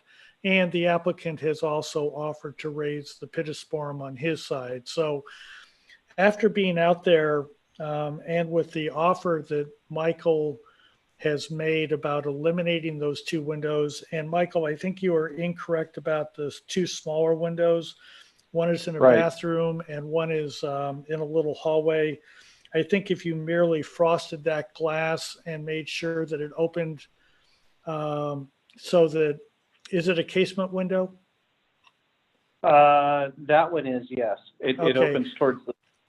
Yeah, and if you just made that a frosted glass and the other one as well with the orientation that you have, I think that there's essentially, and would be impossible for anybody there to look down on the area that they enjoy for their swimming pool. So while I had some concerns before I went out there, after seeing the site and after the discussions or the offer that Michael has made and Jim have made, I can support this project with those revisions.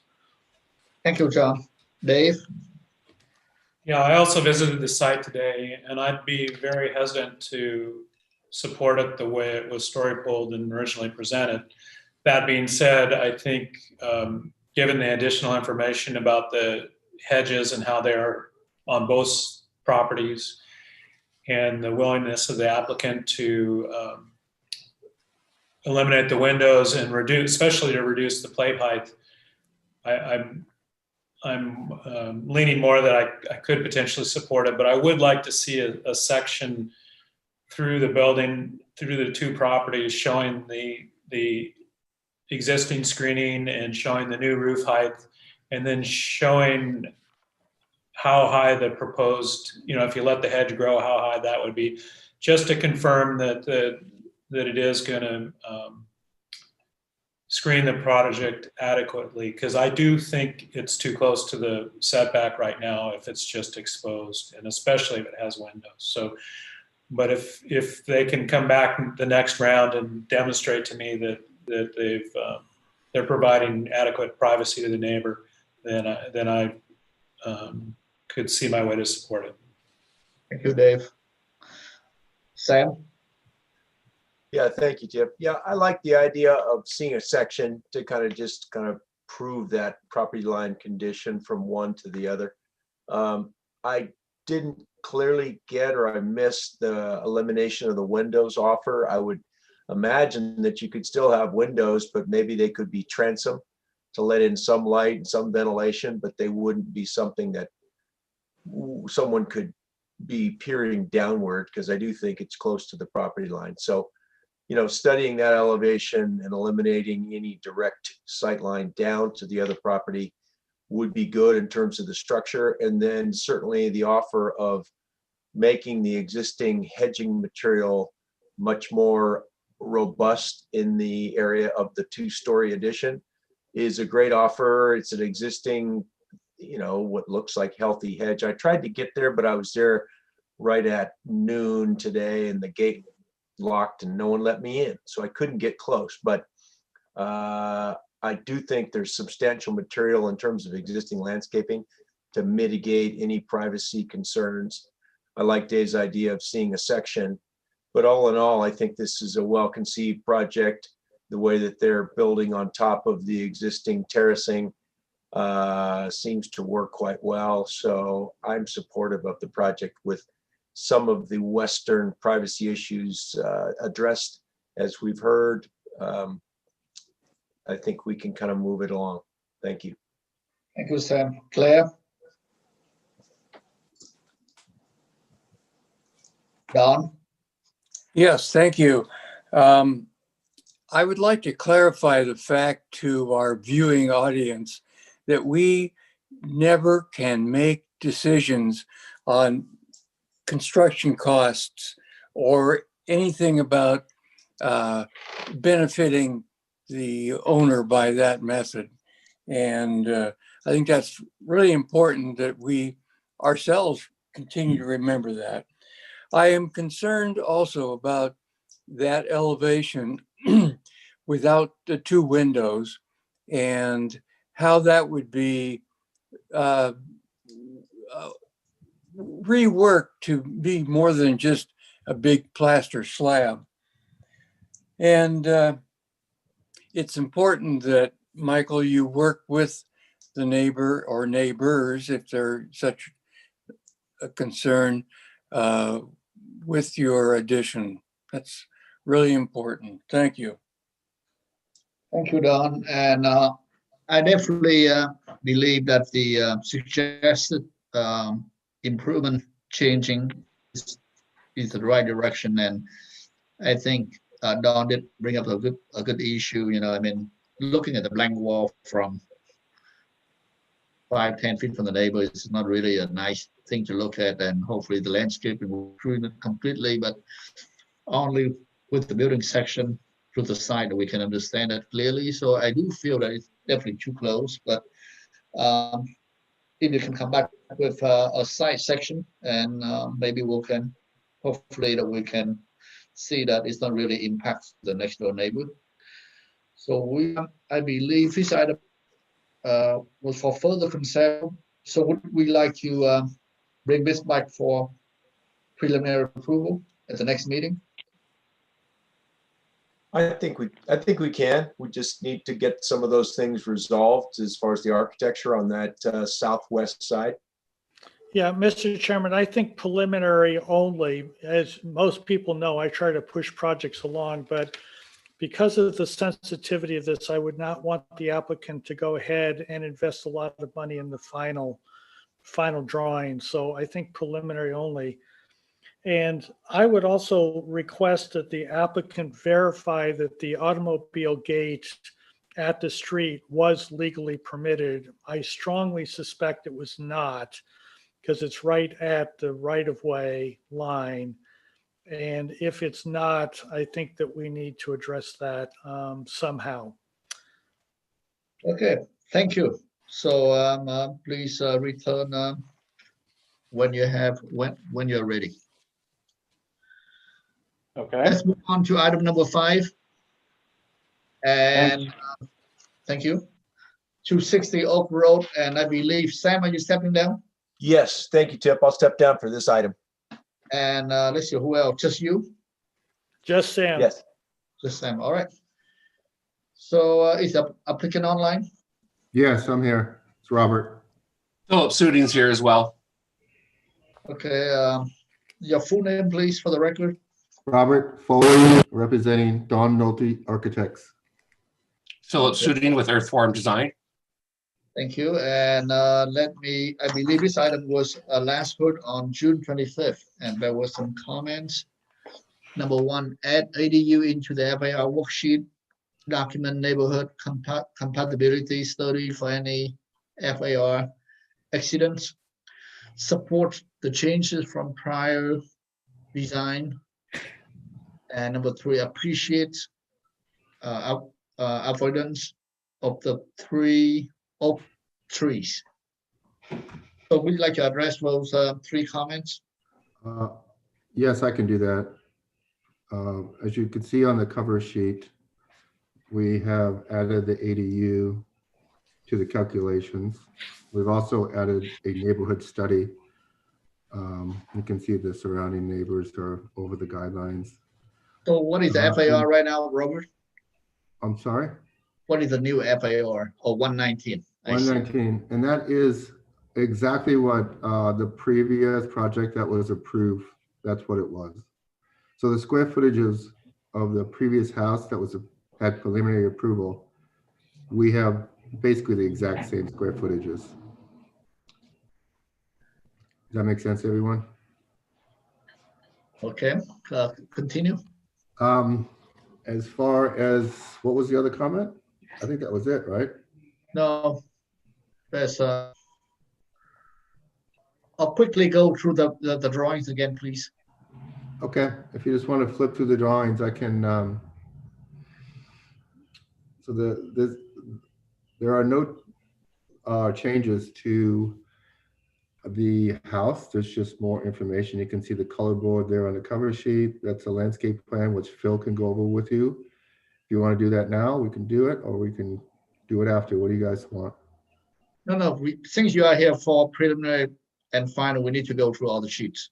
No, I know. Do you want to do the landscape now, or you want to do it at the end? let's do it at the end. Let's go to architectural sheets first. A is your basic architectural site plan showing the driveway and the location of the house, the pools. And the ADU is under a separate permit that's just about to be issued. Keep going. The first floor plan. There's no changes since the last time you've seen this. The second floor is the same. Roof plan is the same as you saw before. The front elevation has not changed. The main section of the, I don't know if you can tell from that, but the house, the main part of the house, the 2-story part of the house is going to be brick.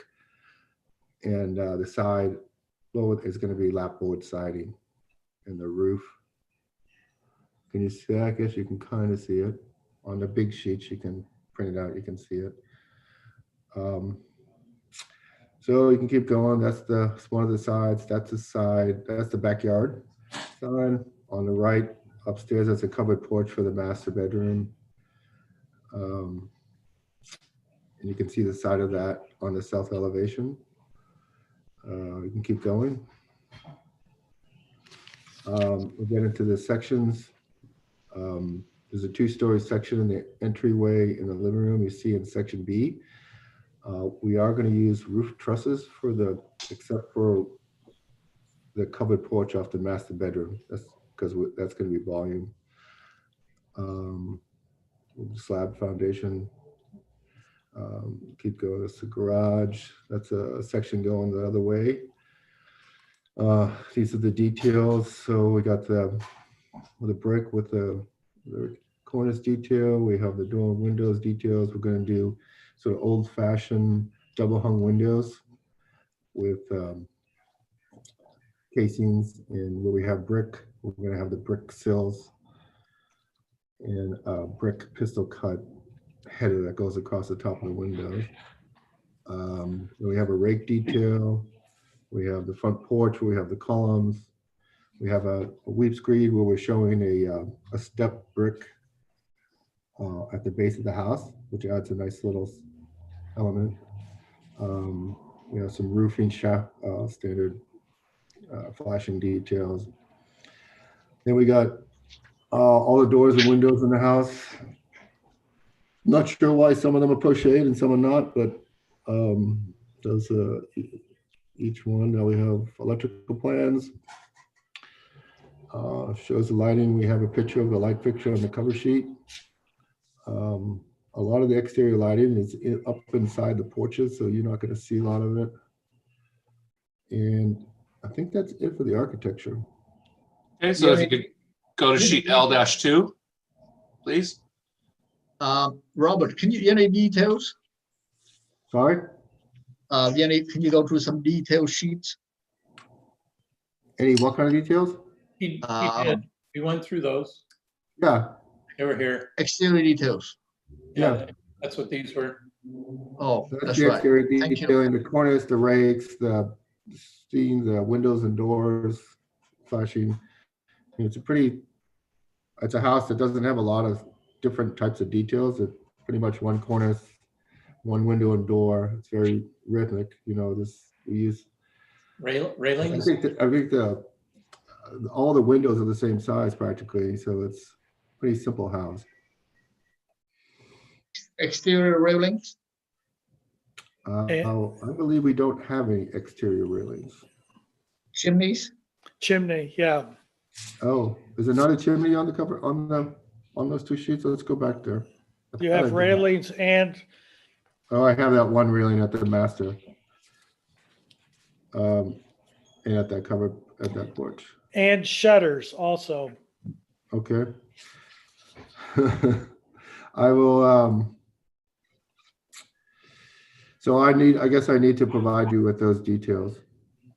Okay, so let's go on to landscaping. Column base as well. Okay. So shutters. Okay. L2. L3. I'm sorry, L2. Yes, it's the third sheet. All right. Right there in the middle. There you go.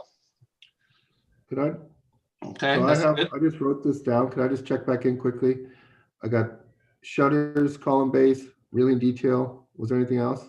Chimney Chimney. Yeah. Thanks, John. and iron rail.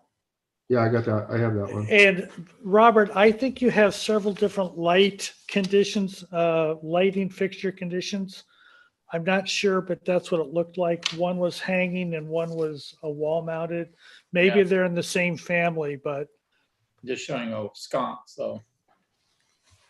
Okay. Hanging.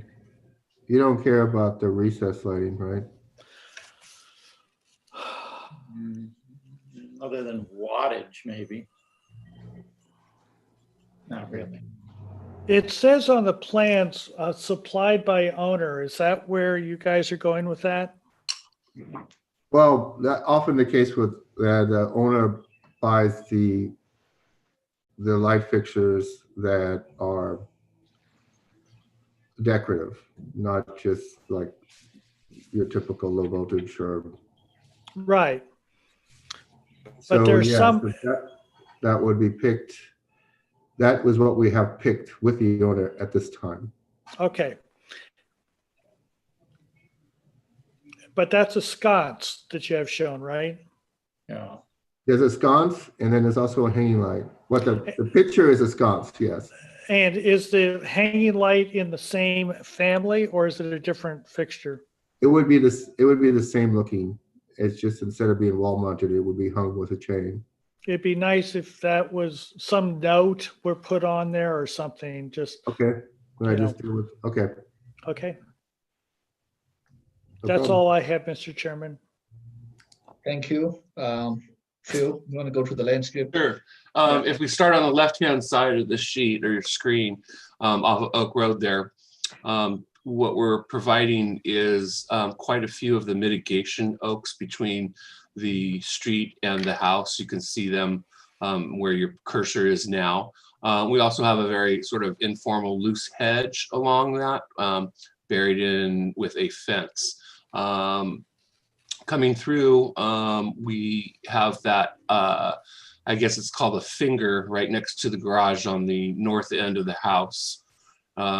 Come in further to towards the middle of the sheet there. That's where we have that big cluster of oaks that we all saw out at the site, and we're preserving all of those. Coming around the north side to the east, we have what we're starting to define as a oak woodland with a oak understory planting of California lilac, Australian fuchsia, fairy crassula, western sword fern. So we're using really large drifts of those intermixed with things like the western sword fern. Coming around down the bottom, we have more mitigation oaks, and we start to get in then again to the driveway landscape where there's some more mitigation oaks. Basically, the theme for this was a very simple, elegant landscape with broad swaths of planting. I like to call them drifts of planting, so that it's ground plane and the mid plane is very simple and broad. If you want to go to the next sheet, I could talk about the lighting. Oh, wait, I'm sorry, stay on that sheet. I forgot to mention, that's actually a good sheet to stay on, right where you were. The lighting? No, stay right there. Stay on L2, planting. All right.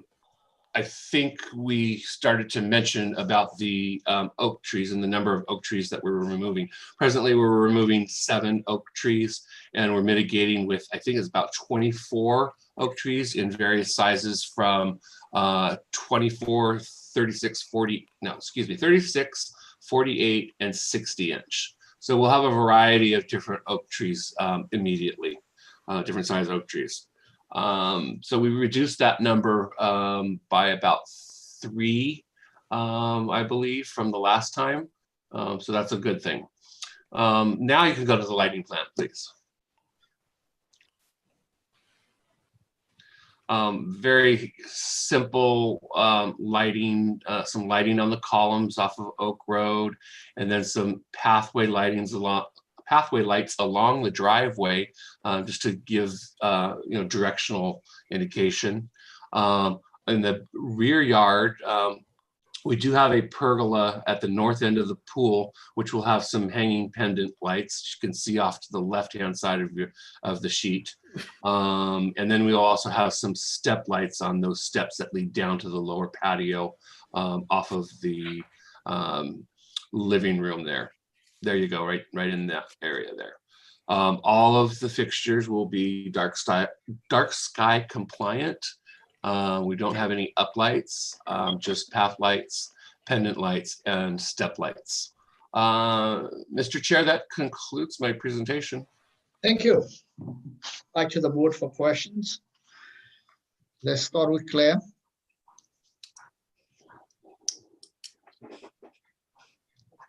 Okay, Claire's out. Don? Oh, excuse me, I have no questions. Thank you. You, Don. John? No questions, Mr. Chairman. Thank you. Thanks. Bill? Yeah, do you have details for the pergola and the gates and the site wall? You have any of that? I don't know. Okay. Oh, okay, that was gonna be my question. And Robert, you didn't do them.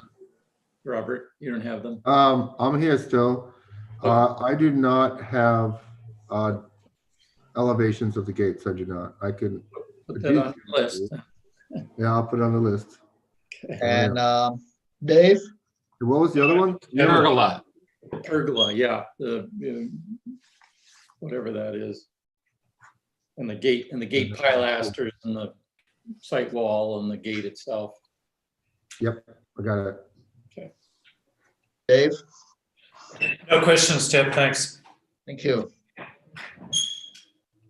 Okay, I'm going to open public comments for item numbers 5260 Oak Road. Do we have anyone on Zoom? Alex? Sharon? I don't see Not seeing anyone. Okay, no one. So I'm going to close public comment for item number 5 and back to the board. And this item is here for preliminary and final approval. If we think the applicant has all the drawings, but it seemed like we are missing a couple critical details. So let's start with John. Mr. Chairman, this is the second round on this project, as we all know. I think that what Mr. Nolte and Sam have done, Robert, has cleaned up this design just a little. I think it's very nice. And I am ready for preliminary approval, but as we all know, there's some details missing, so we could do final on consent, from my opinion. But nice project. Thank you, Mr. Chairman. Thank you. And how about, okay, do we have any different comments from other board members? Yeah, No. my only addition to that is that really what we're missing. I mean, the house looks great to me, and Robert and Don have done a great job.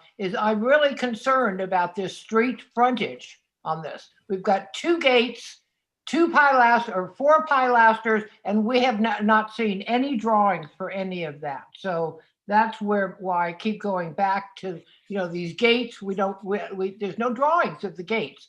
There's no drawings. We don't know what the pilasters look like. So for me, I'm kind of with Mr. Watson. I can give it preliminary, but I think it needs to return to the board with the missing information that we Full don't board, or do you think that could be reviewed on consent? Well, it's fine, given I do consent, it's fine. I'll review it at consent if that's what we want to do, but the problem is our consent, here's my opinion on this, is that the consent calendars are getting very full. And if we're going to continue to load everything onto consent, John, then in fact, we need to have a full half an hour, not 15 minutes to go through these projects. So that's. Good point. Good point, Claire. Okay, let's go through the other any other comments. Don, you have any comments? No, I don't. Further comments, I meant. and Bill. Robert, if you could just pump up the brick look on there, just so we can see it. I was confused. I saw the detail, but if you could just get that brick to show up on these elevations, I think it looks great. I'm glad it's brick too, because I thought, oh, it's plaster. I was trying to figure out the style of the house, but if you can just get that brick to show up on your elevations, that'd be great and make it clear for everybody. Okay, that's not a problem. Great. And also, I would do just a streetscape, the whole frontage, showing the two gates, the house behind, and then the landscaping that's proposed. There's a lot of oak trees along the front, so I mean, you'll see the gates, but I'm not sure you're going to see much of the house from the street, at least in the long term, once the trees grow. Mr. Chairman, if we're going to do this on consent, I want to ask the applicant a question. Are you putting lights on the pilasters at the gates or the columns at the gates? That would be a question for Phil. He had I think he had some down lights on the columns. That's correct. So they're not the light would not be mounted on top of the columns, but on the face of the column. Oh God, no. Not on the top of the columns. Well, Sorry. people do it all the time, you know. No, okay. You haven't seen it from me, Claire. I understand. You all blend into one another after the years. Oh, thanks, John. That's more Dave. about me than about you. Oh, okay. Okay. I have nothing to add, Tip. Nothing to add. All right. So, yes, go Mr. ahead, Chairman, John. I am ready to make a motion for preliminary approval with the applicant to return on consent for final with the, to finish out the detailing of the primary residence and to provide landscape details, including the front gates, the entry gates. Pergola also. Well, do you want to go through all of it or should we? Well, if you can list it out, that will help the applicants. Okay, so landscape would be the entry gates and columns, the pergola. The building would be the chimney detail, iron grate detail, shutter, any extra light fixtures that may or may not be required. And was there, I think there was one more. Did somebody? Column Yeah, the columns at the gate. And was there another one? The column base. The base of the column. Column base. Yeah. So that's my motion, Mr. Chairman. Okay. I'll second that motion. Second by Don. All those in favor? Aye. Opposed? Motion carry. Thank you. Thank you, ladies and Hey, gentlemen. Tip, this is Alex. Yes. I just need to step away for like 5 minutes, but I'll be back in a few, okay? Sure. Thank you. You can go on without me. All right. Thank you. Move on to item number 6, 204 Olive Mill Road. Is the applicant online? Mr. Shelton, Yes, your name for the record, please. I'm Jeff Shelton, architect for the project. Okay, so I'm going to read the comment from the previous meeting, which was on July 23rd, 20. And we have several comments. Number 1, site visit with story poles required, which I assume we all did today. Nice design, materials selected are appropriate. Number 3, creative way to address flood control requirements for base flood elevation. Number 4, ensure boulders are sensitively placed, positioned to appear natural. And number 5, study window proportion on upper level. So would you like to address those comments? Yeah. Okay. Also with us today, we have Erica and Robert Tanner, the owners, and Kim True will present the landscape architecture. Before I get right into the plans here, the agenda has our square foot numbers wrong. Our house is actually 600 feet square smaller, as shown on our plans here. And the garage is 200 square feet smaller. So this structure is actually 800 square feet smaller than the one you saw. And the FAR is at 85%. So just want to get that out front here. Since we last saw you, can you go to sheet A 1.3?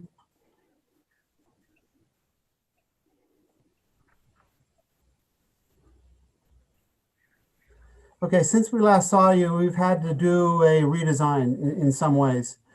That is, we were at our civil engineering hadn't got through. They were dealing with flood control.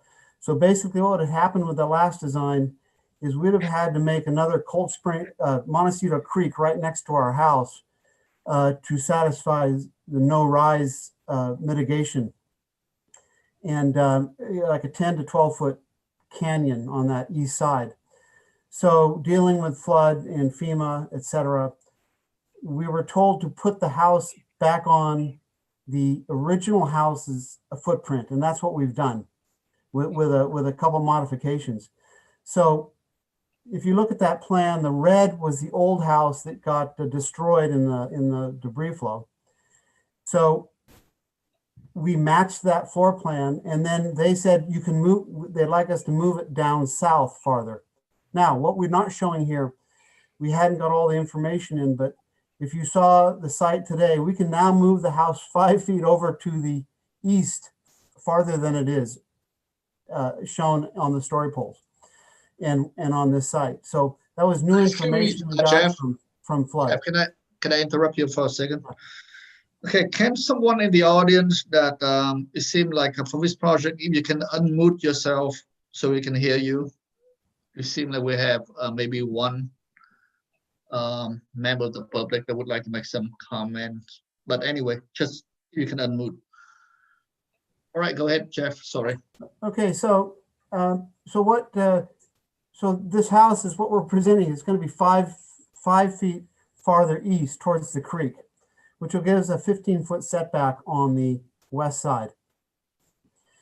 And that's just been dealing with flood, and we would have put the story poles up there, but we put it on the extreme location because we didn't know at the point. Can you go to sheet A 2.0, because we'll have Kim come back and do the landscape.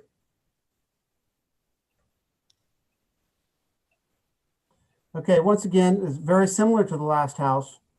It's, if you look at the ground floor, it's basically on the right there, ground floor. That's basically a bunch of wasted space under the house. We have the garage in the southwest corner, and with the garage, it has an elevator and the stairs up to the top. The first floor, which feels like a second floor in some way, it still has this front deck that is the entry deck facing the south, and the living room opens up to the north deck, and that will overlook a pool, which you'll see on the landscape plan. And basically we have the main bedroom on the southwest corner, and then the bedroom wing on the west side of the house. Go to the next floor, second floor up. Yeah. And here you can see the second floor. Now, you'll see in the elevations, there was a comment about it being a bit boxy up there. So this is a response to that. Instead of having the 14-foot module shape, we doubled it there. And so we got rid of that box form. You'll see that on the elevations when we get to them. And so we have a deck, the main deck to the east of the bedrooms. And then we have over the garage, the required solar panel of photovoltaic panels. Let's go to a 3.0 colored. They came out a little bit better on the scan. Go to the next one. There you go. Okay. So one of the problems with flood and the no rise is we can put boulders all around, but we can't start piling dirt up. It was causing, all that made us have to build a new creek next to our house. unfortunately. But how we try to solve it, if you look at that south elevation, we have cantilevered that deck, so the wall is 6 feet back from the face of the house, so it creates a lot of shadow there, and the stairs float up and climb up onto the deck there, instead of having just a concrete board form concrete wall all the way across. We did that on the back side too, but it's very important on that south side. That's one way we tried to break up that whole front face. And of course, the garage is broken up with the two garage doors and the person door. We have the guardrail on top of the bedrooms and the entry and the porch. You'll see that we have planters up there with a little bamboo in those planters, and that helps greet the sky. If we keep on going down the road, we look back at the house on the east. Now we're showing it without trees. You'll see Kim's landscape design, which sort of will be hiding that whole front. However, it's a nice elevation. We go to the backside, north elevation up above, and we're going to have a pool on the north, and there you can see the cantilever deck. Now this deck we had to cantilever because we had to stay on the footprint of the other building, so it's cantilevers out about 6 feet also. The two blocks, let's say, are plastered, and the center block is zinc siding, and we'll get to that detail in a second. The west side, which now is 15 feet from the property line, is mainly ventilation windows, kind of similar to one of the projects we just saw. They're above the beds or in the bathrooms. So those are mainly for cross ventilation in the bedrooms. You can see the sections that sort of give you an idea of what's going on and the problems we have with raising a building in a floodway. That's what we're not in the plain, we're in the floodway. Okay, let's go on to A 3. Let me see. A 4.0. So the connected to the building are galvanized ironwork, and so we get shade over the windows, for instance, in the south with that big. Can you pick it up a little bit so I can see the headings? Yeah, the front deck canopy is, I believe, 8 feet. The first 2 feet is solid for some little rain protection, and the rest of it is perforated with holes that we will hand draw. These holes, have them cut into the ironwork. On the kitchen on the north side, we have a smaller canopy, and that is not really blocking sun too much, just a little weather canopy. And then over the entry, we have a solid 1/2-inch steel canopy that is higher than the rest at the entry. Go to the next, please. So the plaster is flat, which I don't do a whole lot of. So here it is flat with some screeds. The zinc is also flat, and it's got a square connection overlap. Under and over the windows, we have an eyebrow and a sill, a galvanized sill, and with black windows. These are Arcadia windows at the moment. The eaves are also zinc with the same connection detail. Next. Lamps under the eaves in the appropriate places only. At where we need the light, we'd have a matching a can light and a simple light next to the doors. In this case, it's aluminum. The ironwork guard railing is very simple. It's a 1/2-inch. It's galvanized. It's 1/2-inch by 2-inch top railing with 3/8 bars. Nothing fancy here. The top rail, however, has a small bend to it. So it does have a little bit of motion and breaks up all these straight lines. And you'll see that from seeing it from below when you're from above and when you're at eye level with it. And the color palette is similar to what we had before. We have a board form concrete, which is the Moment Mesa Buff, or a color that Kim and I will work together with. The plaster is kind of a tan, ochre tan color. And we have the zinc, we have black window, anodized windows, and the front door is wood. The roof color. That concludes my presentation. Kim could walk you through the landscape architecture. Thank you. Thank you, Jeff. Okay, thank you, everybody. If we can go to the landscape plan, great. Thank you. So our overall design intent here is to really embrace the natural setting of the site. And to that end, we're proposing a landscape plan which blends the natives and compatible Mediterranean species to really create a natural composition on the site. Our biggest asset here is really the native sycamores, large native sycamores and oak trees that we have. So what we're trying to do is really pull those through the site and envelop the house with those native trees. And so we really want to enhance that tree house feeling that you're going to have being raised up in that house, which will take advantage of some beautiful mountain views beyond and looking out into those trees. The other thing that's great about the sycamore tree that we're using on this project is it is a very fast growing and large scale tree. So we'll get some good landscape screening and trees that are in proportion with the scale of the house rather quickly. So to start the presentation, I'm going to start down around the bottom of the house and work counterclockwise around the plan. So down at the entry there, we're proposing a hardscape palette that really ties in with our Santa Barbara sandstone boulders. So we're proposing to create our guest parking areas and landscape accent boulders with those big, beautiful boulders that we have on site.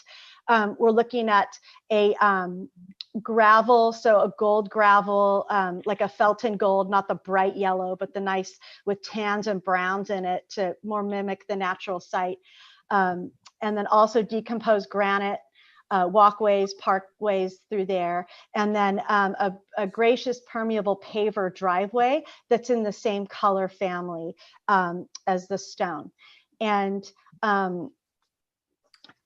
we start introducing the concrete, which is the same color as the board form that'll be around the house. So we're looking at a sand cast release, either the Mesa Buff or Palomino color, so that natural same family. And we have two walkways that are entering and meeting up in a entry plaza or an entry patio at the front that'll have an artistic bench and a fountain or some sort of a water feature sculpture there. And then that's going to lead you up to the stairs and you'll ascend up into the entry patio.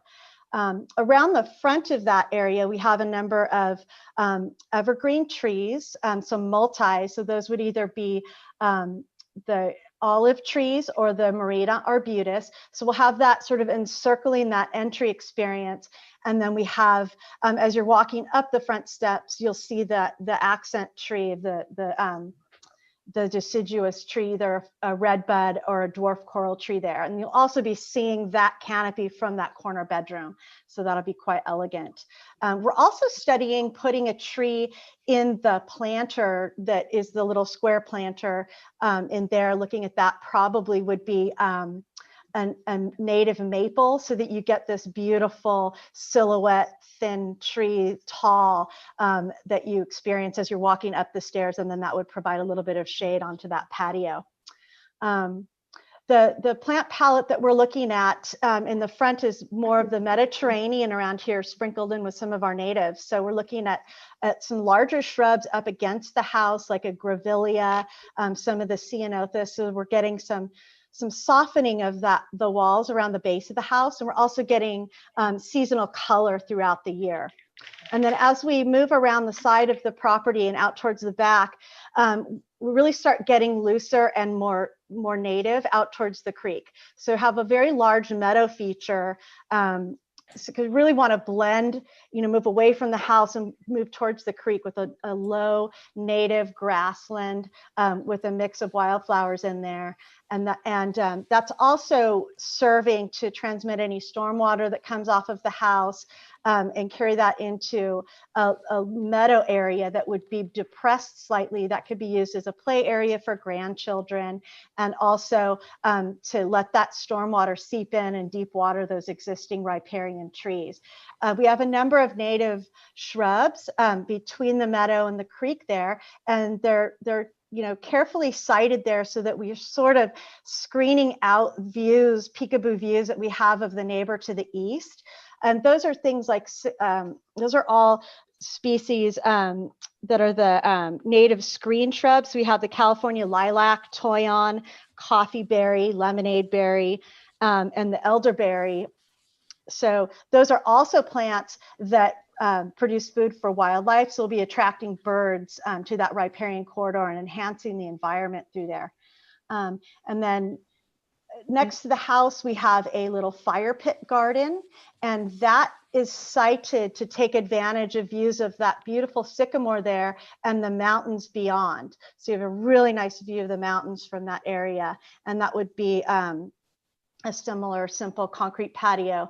And then all the way to the back by the pool, we have a lap pool back there, and the same color concrete is pulled through there. We have a number of the flowering succulents, boulders, and then accent plants like the chondropetalum, some of the native juncus, lomandras, and deergrass flanking that area. And then we'll sprinkle in some of our boulders in there and then blend that out into our native grassland.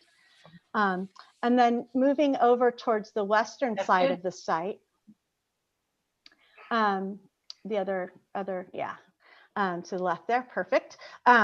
We have, and then could you move up a little bit, please? We have a very simple gravel or mulch path leading out to a little overlook on the creek. And then we're starting to pull down those more of the sycamore trees along that westerly property line to help with some softening and screening between the two houses there. And as we went out and reviewed the story poles, I was able to meet with both of the neighbors. And so I met with the neighbor to the west, and she was able to review the plans and was happy with them. And then I also met with Jeb, who's the easterly neighbor, and he let me come onto his property and review the story poles from his side. And there's a very large oak tree that we're not showing on this plan because it's on his property and overhanging ours. And so looking at it from his house, what we discussed is moving those two sycamores that are closest to the house. We've moved those two to the south so that we're really kind of softening that form corner of the house there. And then his large oak canopy gracefully comes in and sort of hugs the corner of that house in that area. His main outdoor living space is there just to the east of the pool. So by moving the house down into the south, that actually opens up his view of the mountains. And he was really happy about the siting and was happy about the choice of the sycamores there. And so on the ground plane beyond the house, we have some more of our native shrubs, and we start blending in some of our Mediterranean screen shrubs in through there, our succulents and the accent plants. So, and if we're able to move the house to the east a few more feet, we'll be able to get some larger screen shrubs in against the fence. But at this time on Jeb's property on the west, he's got a number of very large pittosporum shrubs. He planted a whole row of bamboo garden. And so he's got a lot of screening on his side. So it feels like there's some good screening happening there. And then for the landscape lighting, that's also shown on this property or on this page. And we have we're going very simply and again, just trying to stay with this very natural feeling with the site. So we have very simple path lights that are around the parking areas. We have some of our pendant lights with the little pinholes in them, the copper lights that'll provide a very diffuse, elegant light up in the tree canopies. Very simple path lights leading you up to the stairs. Some very simple LED ledger lights that would go underneath sort of the steps so that you get a diffuse soft glow on the stairs as you ascend up to the house without having anything bright into your eyes. And then we just have a few very simple path lights around the edge of the pool, so you know where the edge of the pool deck is, and to enhance some of our accent planting there. And those are our fixtures there that we're proposing. And on the next sheet on L2 is just a very simple, we have those little planters around the roof deck there. So we have a blend of some native grasses, the Bouteloua, so you get the beautiful eyelash flower heads on those. It'll be backlit by the sun. They'll be really quite elegant. And then we have some trailing rosemary that will spill over the edge of the planter, sort of softening those edges. And then we propose some lavender in there for a little splash of color. And then also oregano will probably be enhancing that edible gourmet herb palette close to the outdoor kitchen up there. And then the last sheet is just our stormwater analysis, showing where our permeable versus impermeable areas are that keeps us into the tier 1 stormwater, which we're able to take care of with our meadow, really, with just moving our stormwater on site. And that concludes the presentation of the landscape. Thank you. So let's back to the board for questions. And let's start with John. Mr. Chairman, thank you. I have two related questions to Jeff. Have you looked at a way to soften the west elevation, that nearly 3-story elevation? Have I looked? I agree. It's a tough elevation. The first idea was to make sure it was just as many windows for ventilation only purposes. I can look into that. I'm not quite. I don't have any answers right now, or I probably would have done it. Okay, and then as a related question to Kim, according to my looking up on the internet just now, the western sycamore, which is what you're suggesting along that side, has a diameter of 30 to 50 feet, which means it has a radius of 15 to 25 feet. Do you have enough room to actually plant a sycamore tree there along that western side, or is that plant just too large in order to be an effective screen? The nice thing about that tree is it's very tall. It tends to have a lot of trunk towards the bottom, so you'd be seeing the white trunk down below, and then the canopies usually develop up higher, so you'd get that larger canopy happening up above the house. So I do think we'll have enough room there, especially if we're able to move the house over a few feet. Thank you. That's all I have, Mr. Chairman. Thank you. Don? Thank you. Jeff, did you come up with any other solutions for that west elevation that you feel comfortable with? No, but I can do that. I can work on that. It was tough. I'd love to get some shadow on it and break it up a bit. That'd be my goal, to break up that expanse. Okay, thank you. Thank you, Don. Dave? Several questions. First, I want to make sure the story poles that are at the site now do not illustrate the shift of the building over away from the property line that you're proposing. Is that correct? That's correct, yes. Okay, and then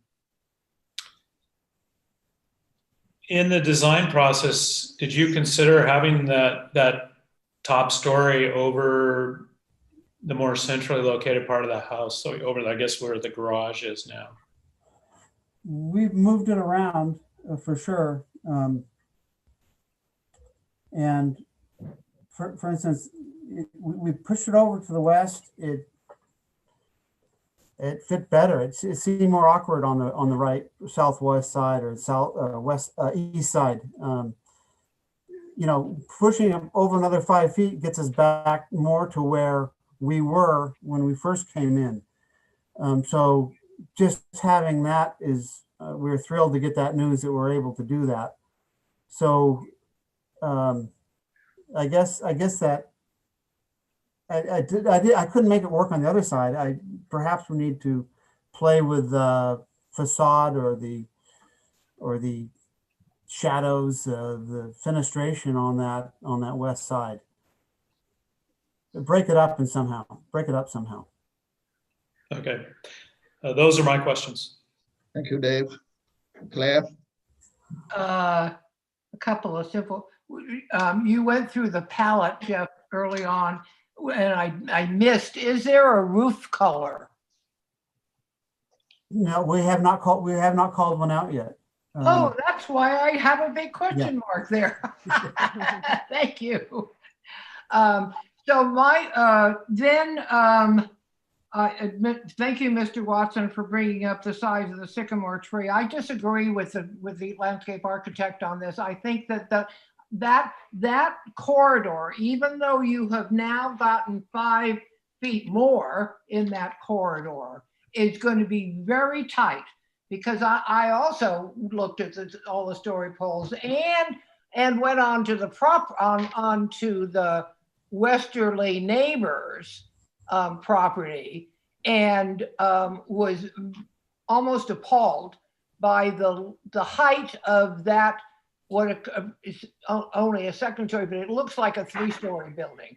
So I think that corridor in there where you've got the little path, that needs to be really reconsidered as far as the landscape plan, because I think that. Yeah, are you making a comment? Oh, sorry. Okay, so that would be a question. It would be for the landscape architect to look at that corridor when they come back, and Okay, well, we'll make some comments shortly.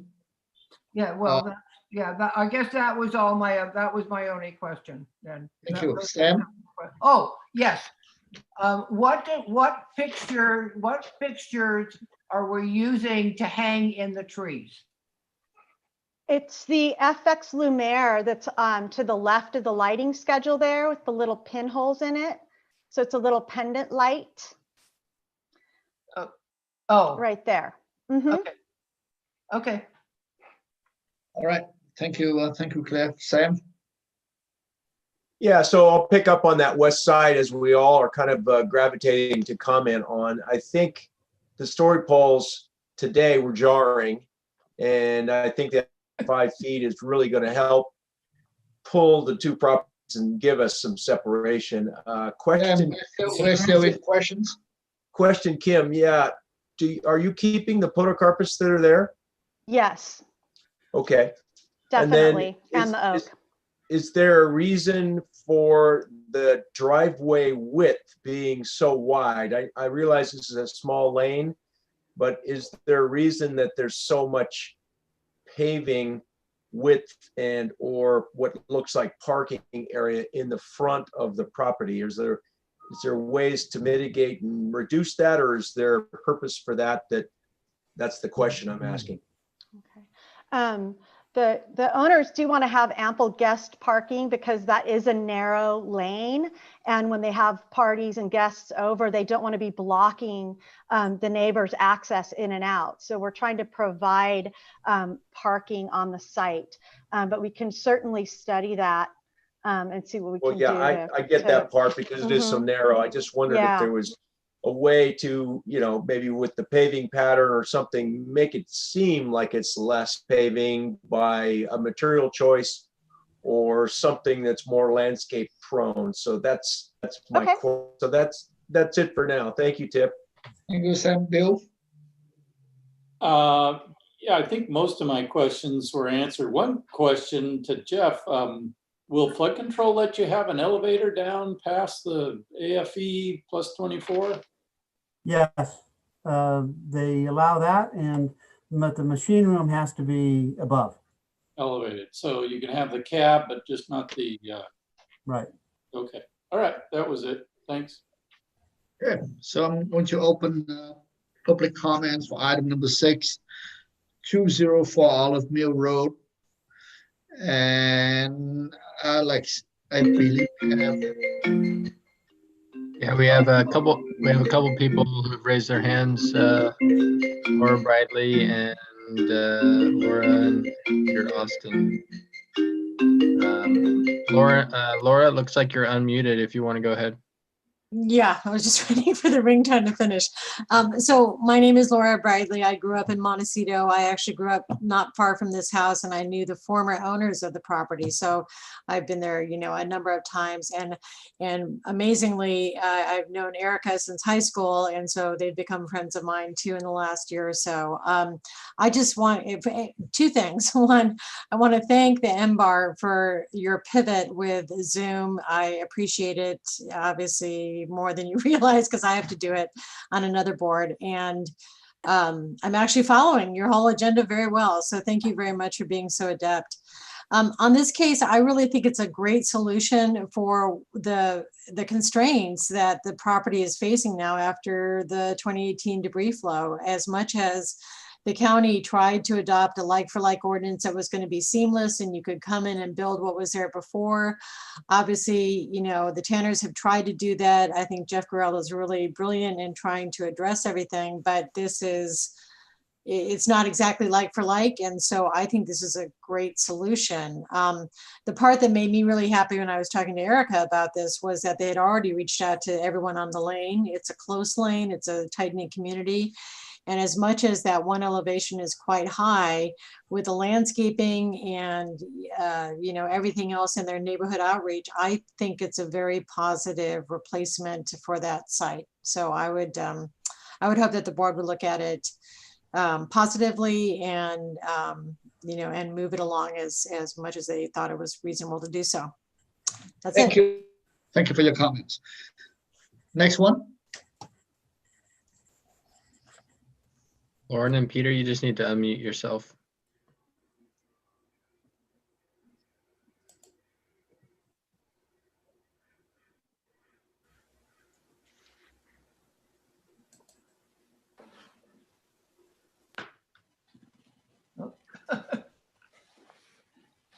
Are they hearing you?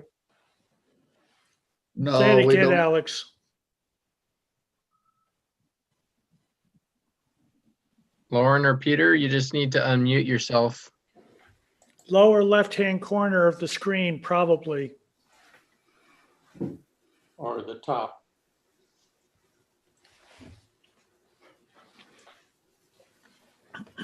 Oh, well. Well, it's important. Let's give them a chance. Are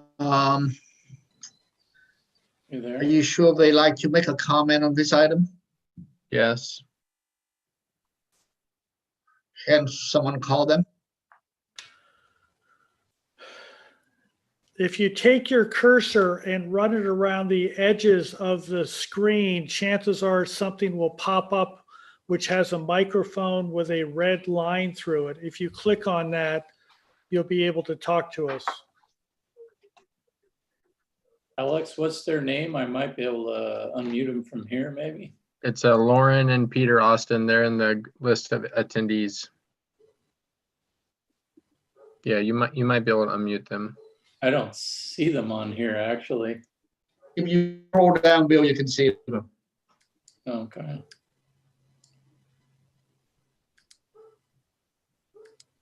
Oh. Yeah. Oh. Let's see. Try that.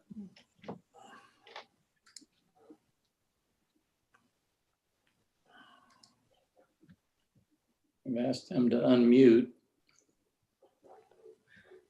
And they still show muted. Lauren and Peter, if you're having a hard time, trouble with your microphone, you can also just try calling in. I believe there was a phone number on the meeting link that you received.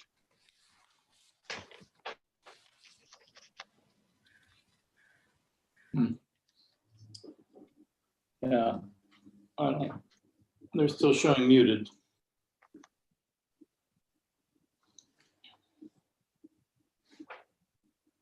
Okay, maybe we can move on to comment from the board, then maybe perhaps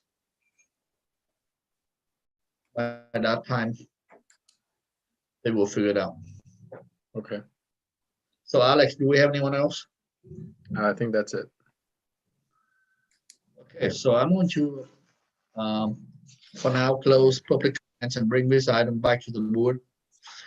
And this item is scheduled for preliminary approval. So let's start with John. Okay, Mr. Chairman, I think everybody has expressed concerns about the west property line, or many of us have.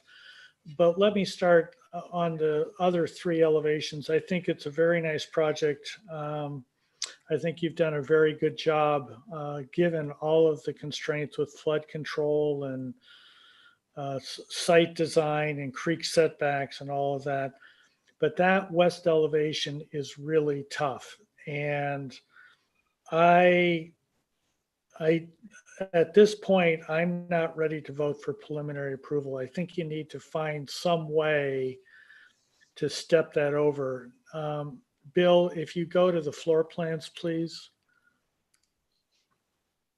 One idea I had, Jeff, down a little bit, down, Yeah. All right. down, is right there. If it's possible to swap the powder room and that stair and then slide that whole third story or second story element to the east, I think that would solve it for me. I know that it messes up the fenestration on the north and the south elevations, but I also know you're quite a talented designer and should be able to handle that. So that's at least a suggestion on how to soften up what appears to be a third story, but is actually a second story. So besides that, I think the project is very nice. And as of today, I don't think I could vote for this project. If we can get that resolved, I'd be enthusiastic about it. Thank you, Mr. Thank you, Chairman. John. Dave? Yeah, I'm going to agree with John. When I went out to the site, the way the story pools and the project is laid out right now, I don't think it's appropriate for that adjacent neighbor. It's very impactful, and I'm not convinced there's a. Well, I know there's a better way to do it, and I think Jeff can find that. But for me to be able to support the project, we really need to address that issue. And as I said in a previous project, you really need to come back to us and demonstrate that it's appropriate. Maybe site sections showing the adjacent neighbor and your project and the existing screening and the proposed screening in an accurate way so that we can really be on board with it. But what I saw out there with the story pools definitely was not appropriate in my point of view. But again, the rest of the project is very nice. It's just that west side. Thanks. Thank you, Dave. Don? Thank you. This obviously is a very difficult project to find a solution that everybody will agree with, but I certainly appreciate all the work that's gone into this, and with the exception of the west elevation, find it approvable. Thank you. Thank you, Don. Bill? Yeah, I think I'm going to reiterate what I'm hearing from the other board members. That was the first thing I thought was that west side impact.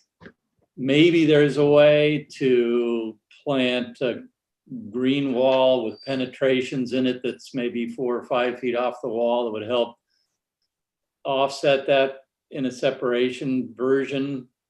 Maybe. I like the idea that the fact that it's already 15 feet. I think, Jeff, you can come up with a, as you've done on all these other elevations, just a wonderful job of making the materials kind of work, the board form, the zinc, the offsets, the playfulness. I think this side just needs to have that same treatment, and I know you can come up with a solution. So, I mean, I'd prefer to see you offset that and play with it, and I know you can come up with a solution. I've got faith in you. So, that's all. Everything else looks great. Thank you, Bill. Sam? Yeah, let me just say I too really appreciate the material selections and the theme of the landscape and the overall material choices. The design, of course, is outstanding. I would suggest a couple ideas for the west side that might help. I think if you can show the existing podocarpus, its volume, its density, how it might help be a mitigating part of, say, that balcony on that southwest side that to me is potentially problematic for privacy.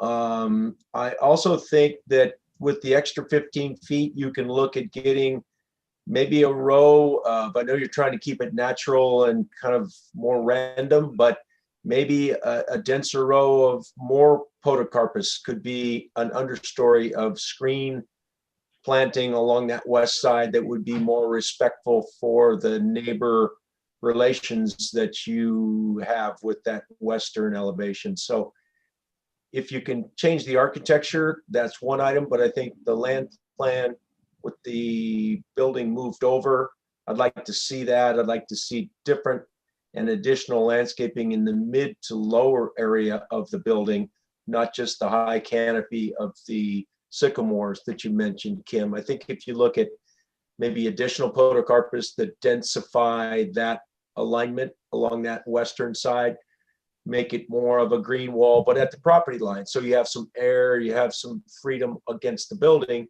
but you're packing more into your controlled property dirt, if you will, to make that privacy more long-term success for both properties. So all in all, the project is just really well thought out. It's just this one side, I think we're all trying to get you over the hump and give you some thoughts on how to resolve that. So those are my comments at this point. Thank you, Sam. Claire? Well, my comments clearly go along with what everybody else has said, but I'm still going to zero in on the idea of having sycamores along that property line, along that western elevation. I do thought, if you look at the photographs, that we just saw a photograph of the sycamores go deciduous.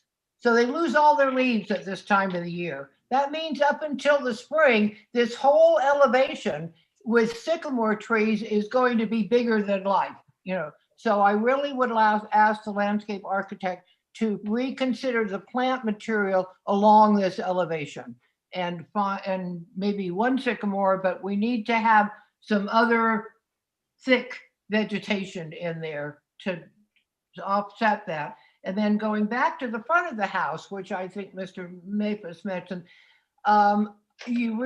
my request would be you restudy all of that, because right now the whole frontage along the road, along the private road, is either gravel or cement or paving material, and it's such a beautiful site that I think that would, see here, we've got all along there that the whole frontage of the front of the house is all paved or gravel or something. So I would ask the landscape architect to reconsider that frontage along there and maybe actually break it up as it is right now with boulders, so that it's not all just flat gravel, so those two things, the tree lights, the western property. And I did make a note to myself here, that Arbutus marina is also another tree that tends to the native side that could be used here rather than these multiple sycamores that become a maintenance problem for homeowners. So those are my comments. Thank you, Claire. And last but not least, I did go out and do a site visit, and I was quite surprised by the massing of the building, especially how close it is to the private drive. And I always like your project, Jeff, but I'm definitely not a fan of this one. I think it was definitely too massive. And the west, the south, it's just too bulky and it's too much in your face. And I think Claire is absolutely right, but there's not enough landscaping from the front. And so it seemed like you probably need to rework a couple of elements. At this point, you don't have the support of the board to grant preliminary approval. So we would like to make a motion to continue this item. So moved. And I'll second. all those in favor? Aye. Aye. Thank you, and please return when you have some New ideas. revised elevation. Will do. Appreciate it. Great, thank you so much. Thank you. Thanks. Okay, we are moving on to item number 7, and I believe, Bill, you're stepping down. I will step down, as will Sam. There by Sam, and we Correct. do have quorum. So let's move on to 1701 East Valley Road. And is the applicant online? Yes, I am. And your name for the record, please. My name is Joaquin, and I'm with Pacific Architects representing. Okay, and I want to read the comment from the last meeting, which was on October 15, 20. And we only have 3 comments. Number 1, nice project.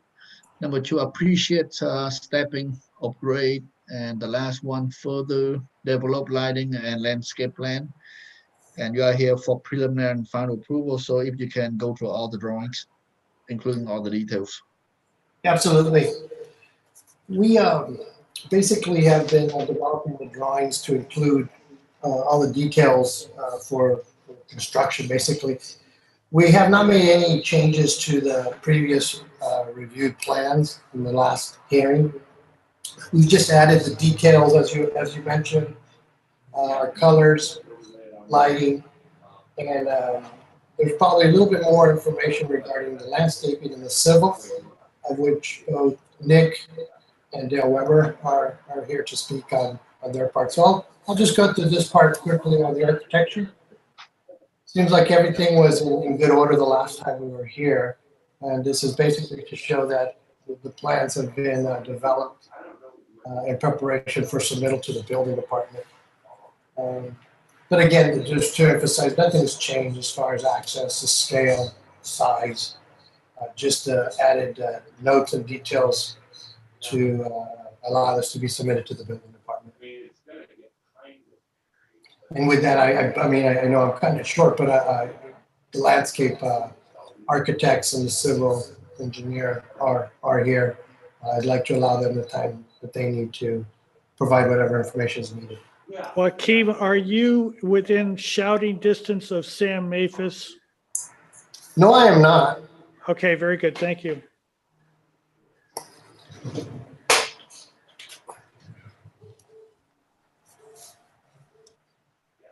If there's any questions, I'd be happy to answer. And then you can also go to the landscape, the final landscape drawings. Yeah, hi, I'll introduce those. Nicholas Terrell with Earthform Design. So once we get down to L1, I'll begin there. We really haven't made too many changes either. Again, we're just refining for submittal to the building department.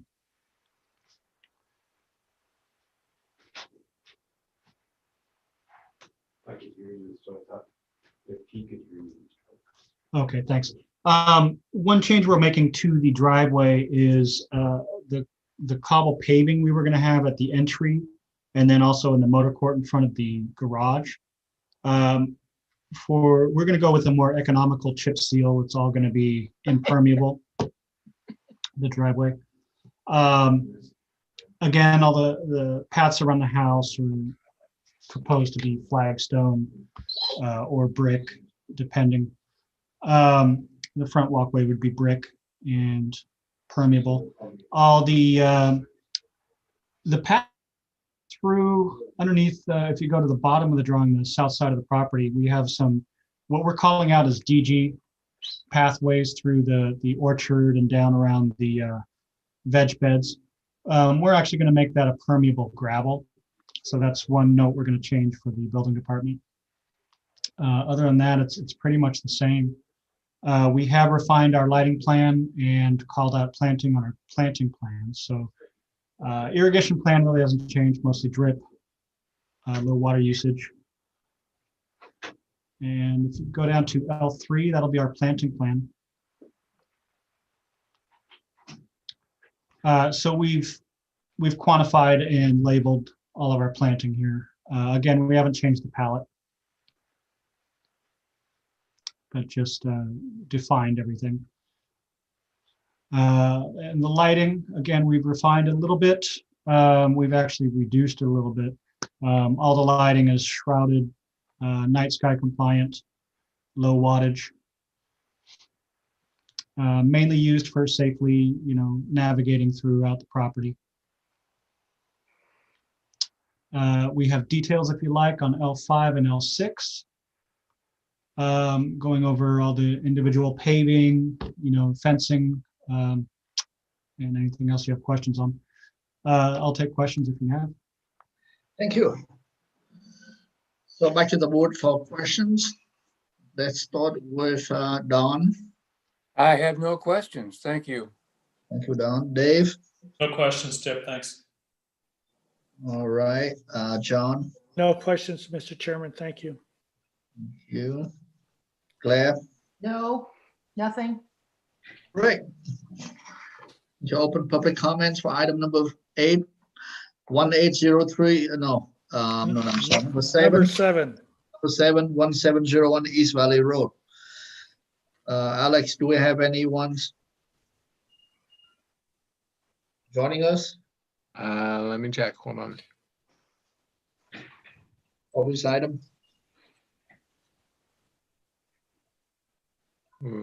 Well, it doesn't look like it. No. Okay. So once you close public comment, I'm back to the board, and this item is here for preliminary and final approval. Mr. Chairman, I'm ready for a motion unless another member of the board has a comment they'd like to make. I would like to just see the elevations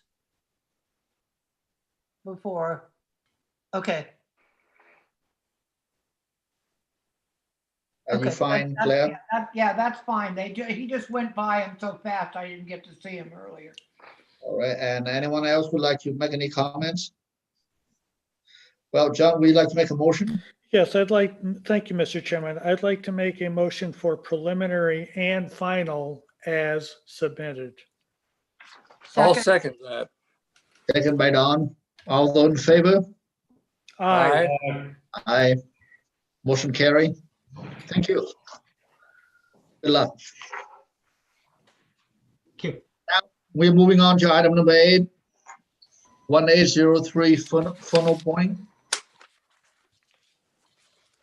Is the applicant online? Yes, we're here. And your name for the record, please? Jennifer Siemens. We've also got Danny Longwell and Cheryl Haskell, our architects, and Chuck McClure, our landscape architect. Thank you. So this will continue from 0723, and you're also here for preliminary and final approval. Some to go through some of the comments. And number 1, nice project. Number 2, look for additional opportunities to update fenestration to achieve the desired design, aesthetic, review window proportions. So you can go through all the sheets and maybe address comment number 2. Okay, and I just wanted to give you an update. We have our approved CDP. It's close to being able to be issued, and nothing's changed in the project. We just have the details here today for hopefully final approval. Okay, please go through all the sheets. There, Danny? Where's Danny? Uh-oh. Did we lose Danny? Uh-oh, wait, I thought I saw him there. There he goes. Sorry, I thought I was unmuted, but I think I muted. Sorry about that. Yeah, so just to address the board's comments previously, we're converting kind of a Spanish Mediterranean project to more of a French vernacular. And I think everybody liked the project, the direction it was heading. So we did further refine the windows to just make it more cohesive in that style. We've added some thinner, lightweight kind of wrought iron details, removed the chunky, heavy plaster columns. And there's on the southern side, there's some little arbors over the doors. We've added a few more. I think we had a few shutters on the previous version. Now we've kind of unified that. So I think overall it was a good suggestion, and I think we've accomplished what you asked for. So here's our material. On the elevations, we have the material sheets. It's going to be a smooth plaster finish in a kind of very off-white, soft, warm color. There's some pre-cast concrete trim around the doors and windows, and on the upper level kind of cornice, and that's a travertine, again, kind of complementary to the plaster, not a bold accent, but something that blends in. The roof is kind of a natural gray green slate material. The wrought iron railings, the shutters are a kind of a soft a green called dried thyme, and we have the pavement is it's a mocha fossil travertine. The actual doors and windows are pre-finished clad, and there again they're a soft warm white to blend in with the other materials on the facade.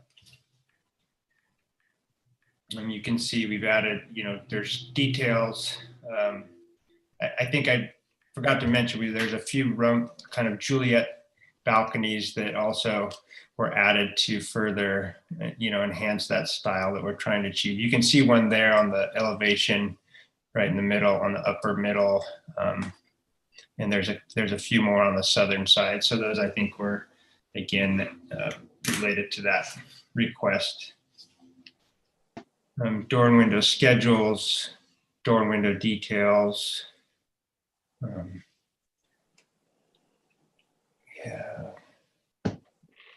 Eave details, cornice details.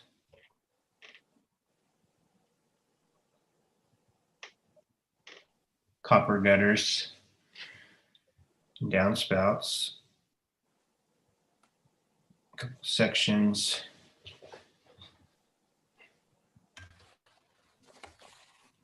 Did we get to?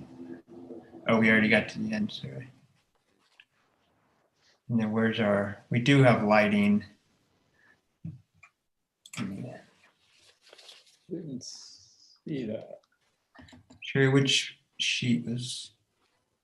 That's E1 and E2. They're after, it doesn't look like it got loaded in right. No. Yeah. I don't see. It stops here at the section. That's weird. On my sheet, it has them. Yeah. You have a 17-page sheet, and it should be at 26. Oh well, I see your landscape separate. So would it be in the landscape? Oh, it shouldn't be. I see landscape lighting here. Oh, here it is. But not is it on the last page, maybe? No, there's only 4 sheets of landscape. There's a topo survey. That. Oh shoot! Let's see what's in there. It's actually the same lighting that we presented last time. So. Yeah. No, there. Well, here aren't these the little yellow dots on the plan right here? That's the landscape lighting. So. Yeah. Well, isn't that all we're looking at? We don't look at house lighting. We do, but we don't see it.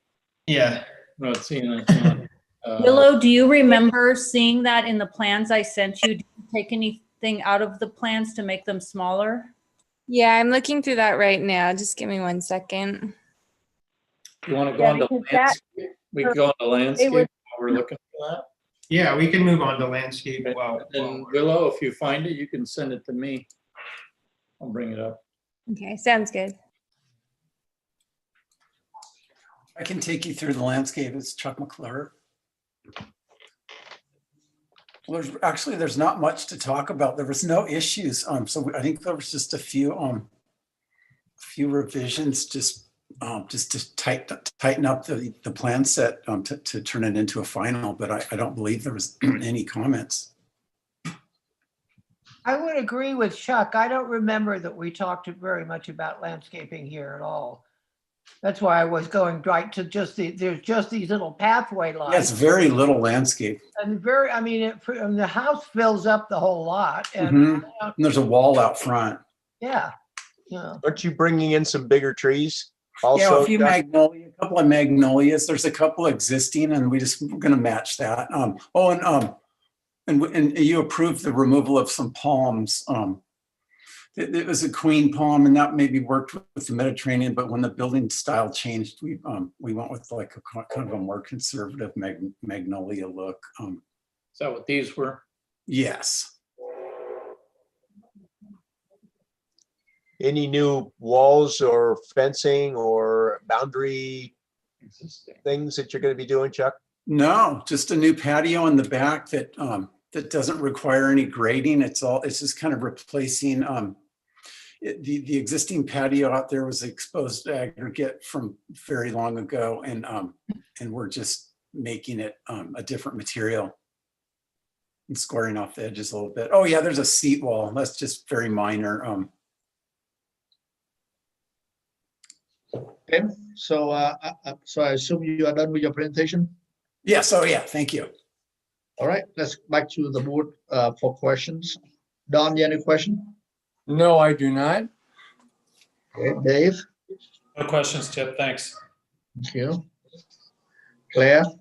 No questions. Sam? No questions. Bill?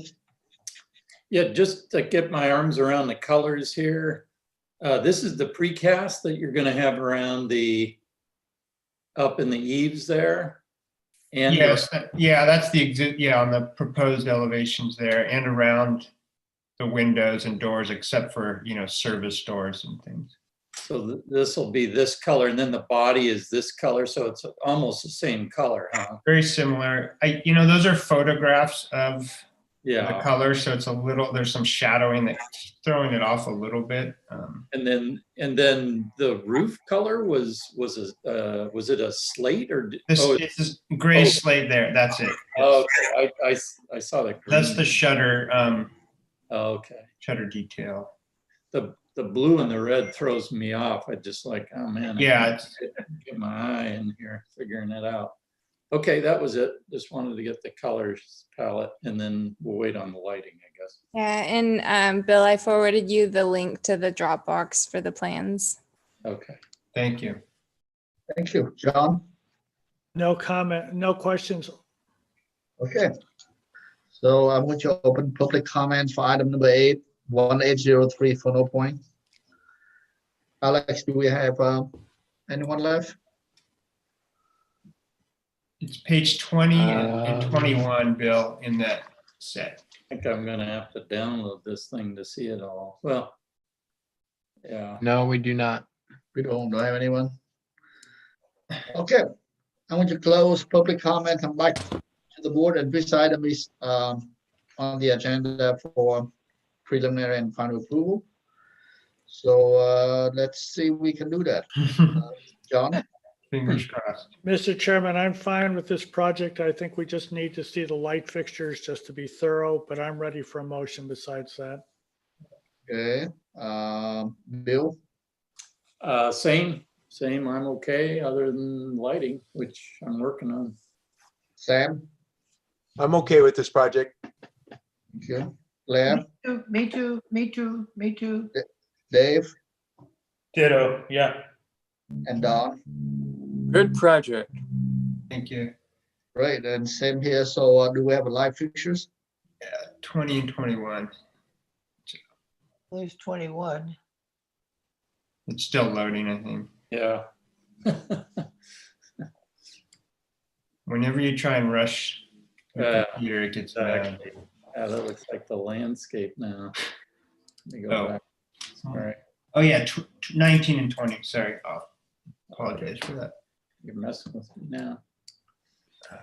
Okay. Let's do this.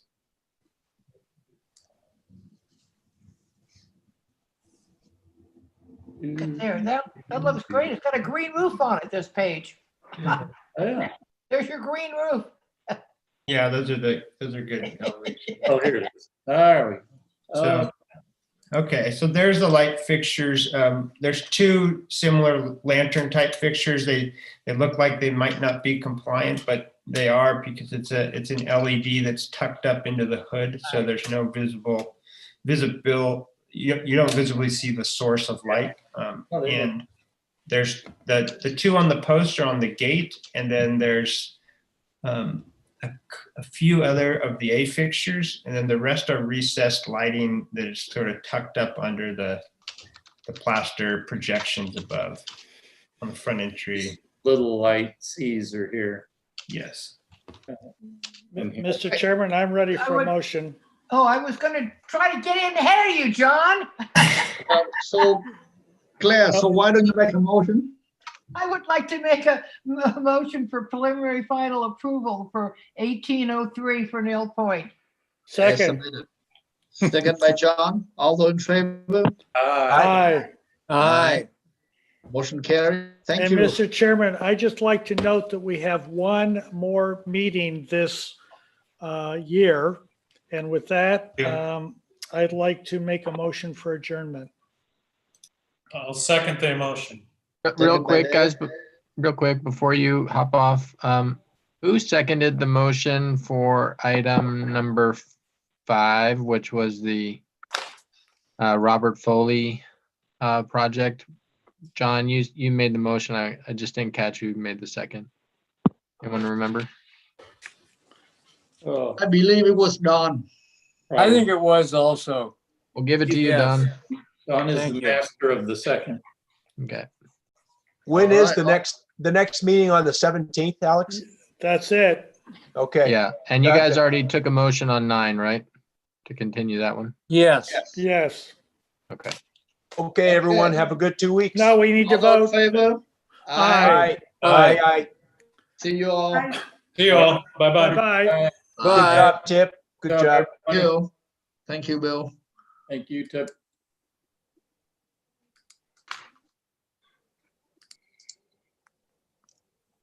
Okay, let me see if I can get out of here now. Leave it.